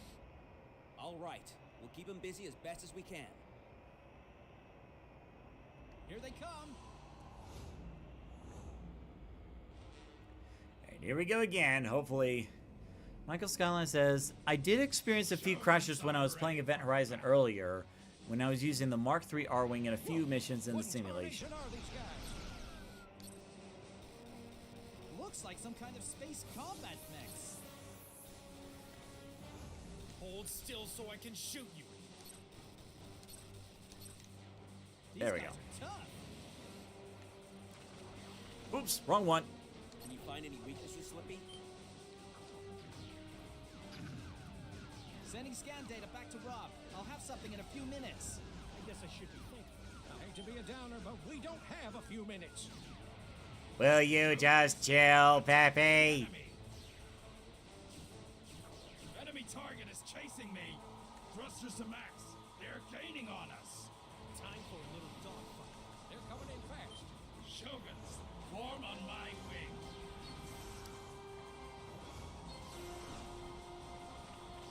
Yeah, I can't imagine, like, how much the game would crash if it was, like, on a higher difficulty. Because you would imagine, like, you know, the R-Wing would take more damage. There'd probably be more stuff going on.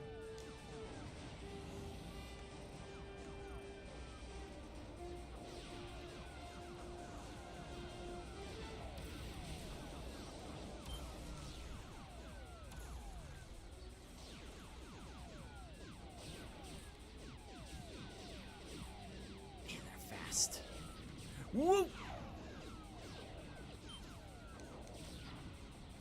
Stay in formation. We're taking too much fire. These pilots are completely insane. How are they keeping up with us? Save some for me now. Oh shoot, I'm like way far away. Oh jeez.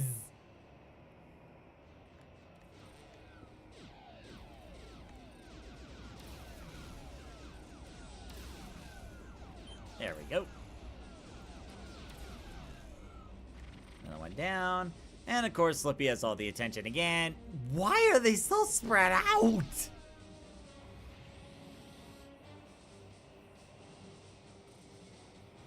It's like, hello, Peppy, Slippy, the rest of the group's back here. Hello.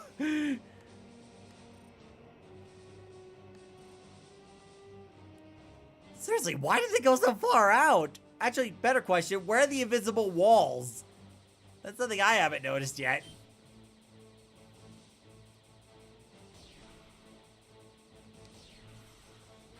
There we go. Gotcha! Wow, now that was a kill. Woohoo! Great job, guys! So funny, yeah. Alright. It's time to try a new weapon. Please tell me you have something from those scans, Slip. Nothing too helpful. Those mechs have a forward shield with very dense titanium plating. English, please. He's saying those shields are too dang tough. So we need to outfly these things. Got it.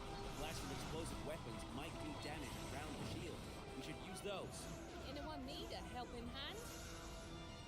You know, another thing that I might be thinking, maybe it has something to do with how long you're running the game. Maybe that has something to do with it? There's no more police on Canaria, so I thought it'd be more useful helping out here. Nice ship you got there, Tara. You let me rejoin the team, and I'll share these schematics with Slippy. I'm already getting ideas to make the R-Wings even better. You got the uniform. You're still part of the team. Plus, if nothing else, it does provide good feedback for Jason for whenever he does updates on the game. Ooh, silver ring. I need it. Ooh. Because to be fair, there is a lot going on in... Why are you stuck on the Great Fox?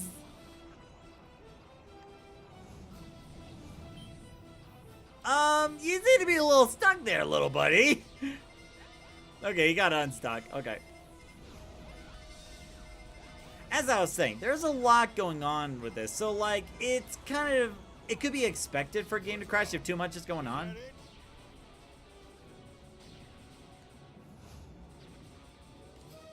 Okay, let me check if anyone else is firing at me.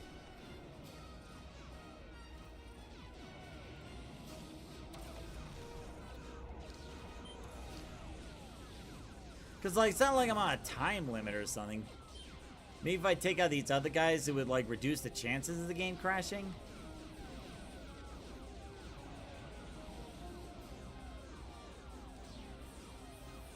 God, like, everybody is going after the boss right now.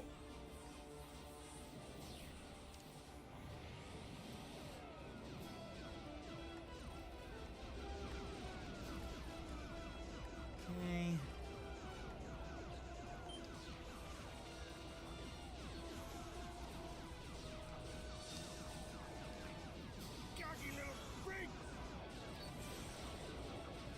I should have shot the Corneria ship by accident. You.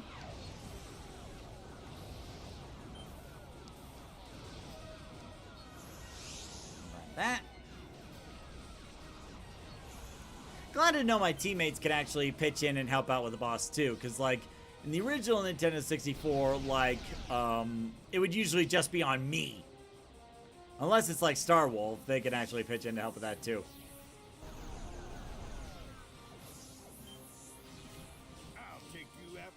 Okay, this is the part where it crashed. And we're good. Oh man, he's right. There's a huge fleet coming in. Looks like it's over for you guys. If you surrender your fleet to us, maybe we'll go easy on all the Cornerian prisoners we got rounded up. There is no way we can fight off that fleet. You almost never hear something like that from Falco. What'll it be, Pepper? I'm picking up even more signatures. We're doomed. Maybe look at the ship first? Colonel Shears to General Pepper. I see you're still alive. Excellent timing, Colonel. Hee, now this is a fair fight. Alright, so far so good. Cheers to all cruisers. Full battery spread on those non-carriers. Ready your attack now, Colonel. I think I might want to focus more on the boss. Damn you Cornerian dogs! Dogs! Everyone picking targets and firing will. But leave the fox to me. Fine by me. Banana breath? That sounds adorably harsh.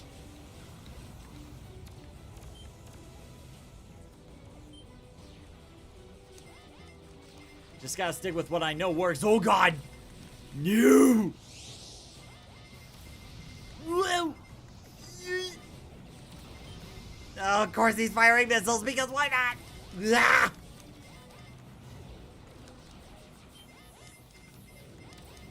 Okay, I need to disengage and get away. Any more silver rings flying around? Silver rings, please! Nope. Okay, okay, guess the game's not feeling generous. Ah.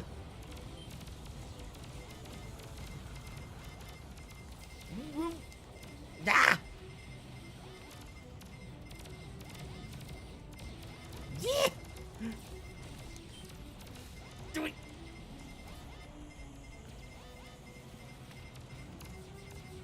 Oh jeez. Oh, where is he? Oh, there he is.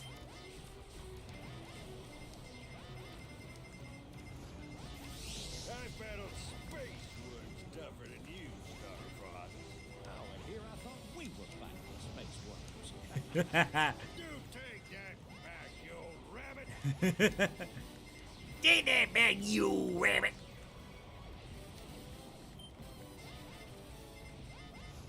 Come on, I gotta shoot you down before the game crashes again.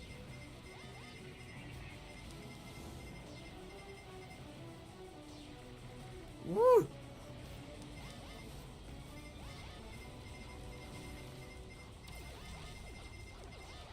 You should have surrendered while you had the chance. In your dreams, monkey brains.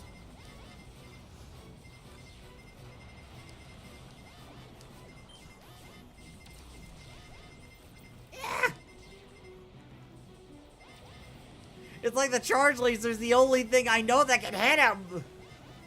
So it's like a slow burn, and I'm not really sure how much longer I can keep this up. Ah!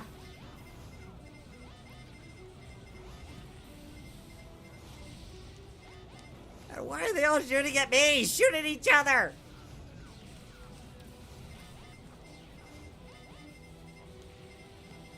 Yeet.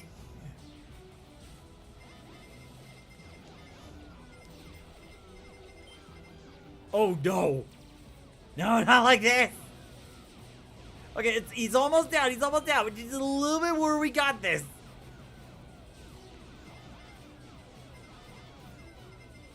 Look, I like playing this game, but it's like, yeah! Okay, I gotta find a silver ring. There's gotta be a silver ring around here somewhere. Or at the very least, I can let my shield recharge. You guys are more than welcome to shoot at him. I gotta look for, ah! I mean, at the very least, it helps with, you know, recharging my shields. But really? No! Silver ring in sight! Ah! I was really hoping that they would be more sparing with the items.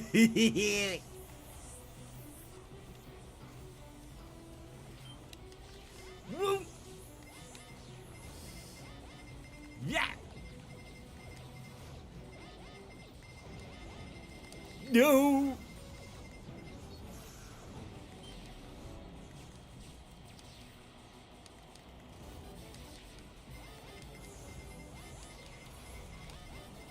Come on, he's almost down.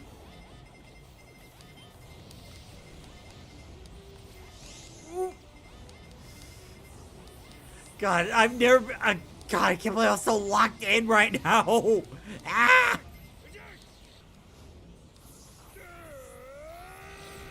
Oh! Ooh! Ooh! For your new toys, Andros. Ooh!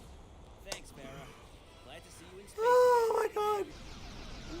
I know, mate. Glad to be back in space. Ah! Pepper to Team Star Fox. We are preparing to move out to Katina.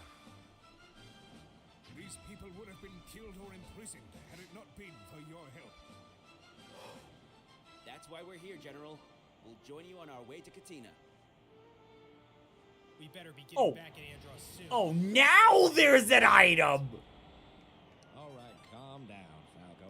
I'm sure the General will have a counterattack plan all ready once we get to Katina. I, for one, could use a bit of a break. Yeah, me too. We'll take a short one. Let's return to the Great Fox and prepare for Cypher Jump.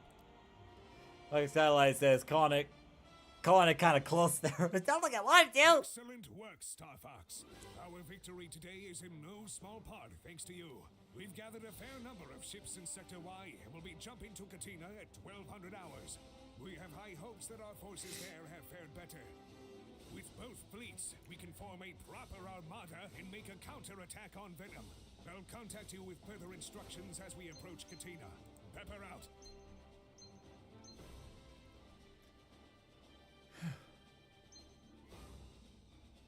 Nice. Okay. We're good. We're good. Whew. Okay, so that was the first part of Star Fox Event Horizon. So, like, you know, pretty good start. Pretty good start. Had a couple crashes here and there, but, you know, God, that was a lot of viewers today. Awesome. So, we had a couple of crashes here and there, but like I said, I'm going to update to the latest version. Chasen said, you know, it's okay. It's all worked out. So we're going to go ahead and update to the latest version. And hopefully we won't have the technical issues we were having before. Also, you know, with having, like, originally my plan was to showcase the voice actors in the levels, and I still want to. But there's also, you know, having the voice actors in the chat, you know, like having Toon Tone here was an absolute pleasure. Having Crystal, like Estelle, the original voice actor for Crystal, in the chat, that was amazing. And also, you know, Ice Cream Man, the man himself who made Event Horizon, you know, having people in here to interact with these streams makes it all the more fun. Like, you know, going a little off the rails with peppy hair. It's a lot of fun. So it's like, this first live stream was kind of playing around, you know, trying to find the sweet spot for everything. So yes, there were some technical problems, you know, with getting the audio levels right so you can actually hear Toon Tone and me. There's also, you know, the game crashed a couple times, but you know, this is a learning experience. This is a learning experience. So nice thing is, you know, we got another live stream next Friday. Let me double check just to be sure. Because nowadays I actually have to check my work schedule. But let's see. So the next live stream will be April 10th at the same time, 4 p.m. to 7 p.m. because that seems to be working so far. It's also going to be the first time that I'm going to be live streaming on a weekday instead of a weekend. So we'll see how it goes. So it'll still be 4 p.m. to 7 p.m. It's just going to be next Friday instead of like the Saturday and Sunday we've done in the past. And again, no live stream tomorrow because it's Easter. Gonna spend time with family and stuff. But for real, I really hope you enjoyed this live stream. And, you know, maybe tell some others that I'm streaming Event Horizon, you know. More people we get in, you know, the better. Pretty awesome. But anyway, thank you so much for joining in. Vincent Linson, thank you for subscribing. Austin McLeod, thank you for subscribing. That is awesome. Thank you so much. It is so incredible to have you guys here. So thank you for watching. Like and subscribe if you want to see more, and I will see you next time.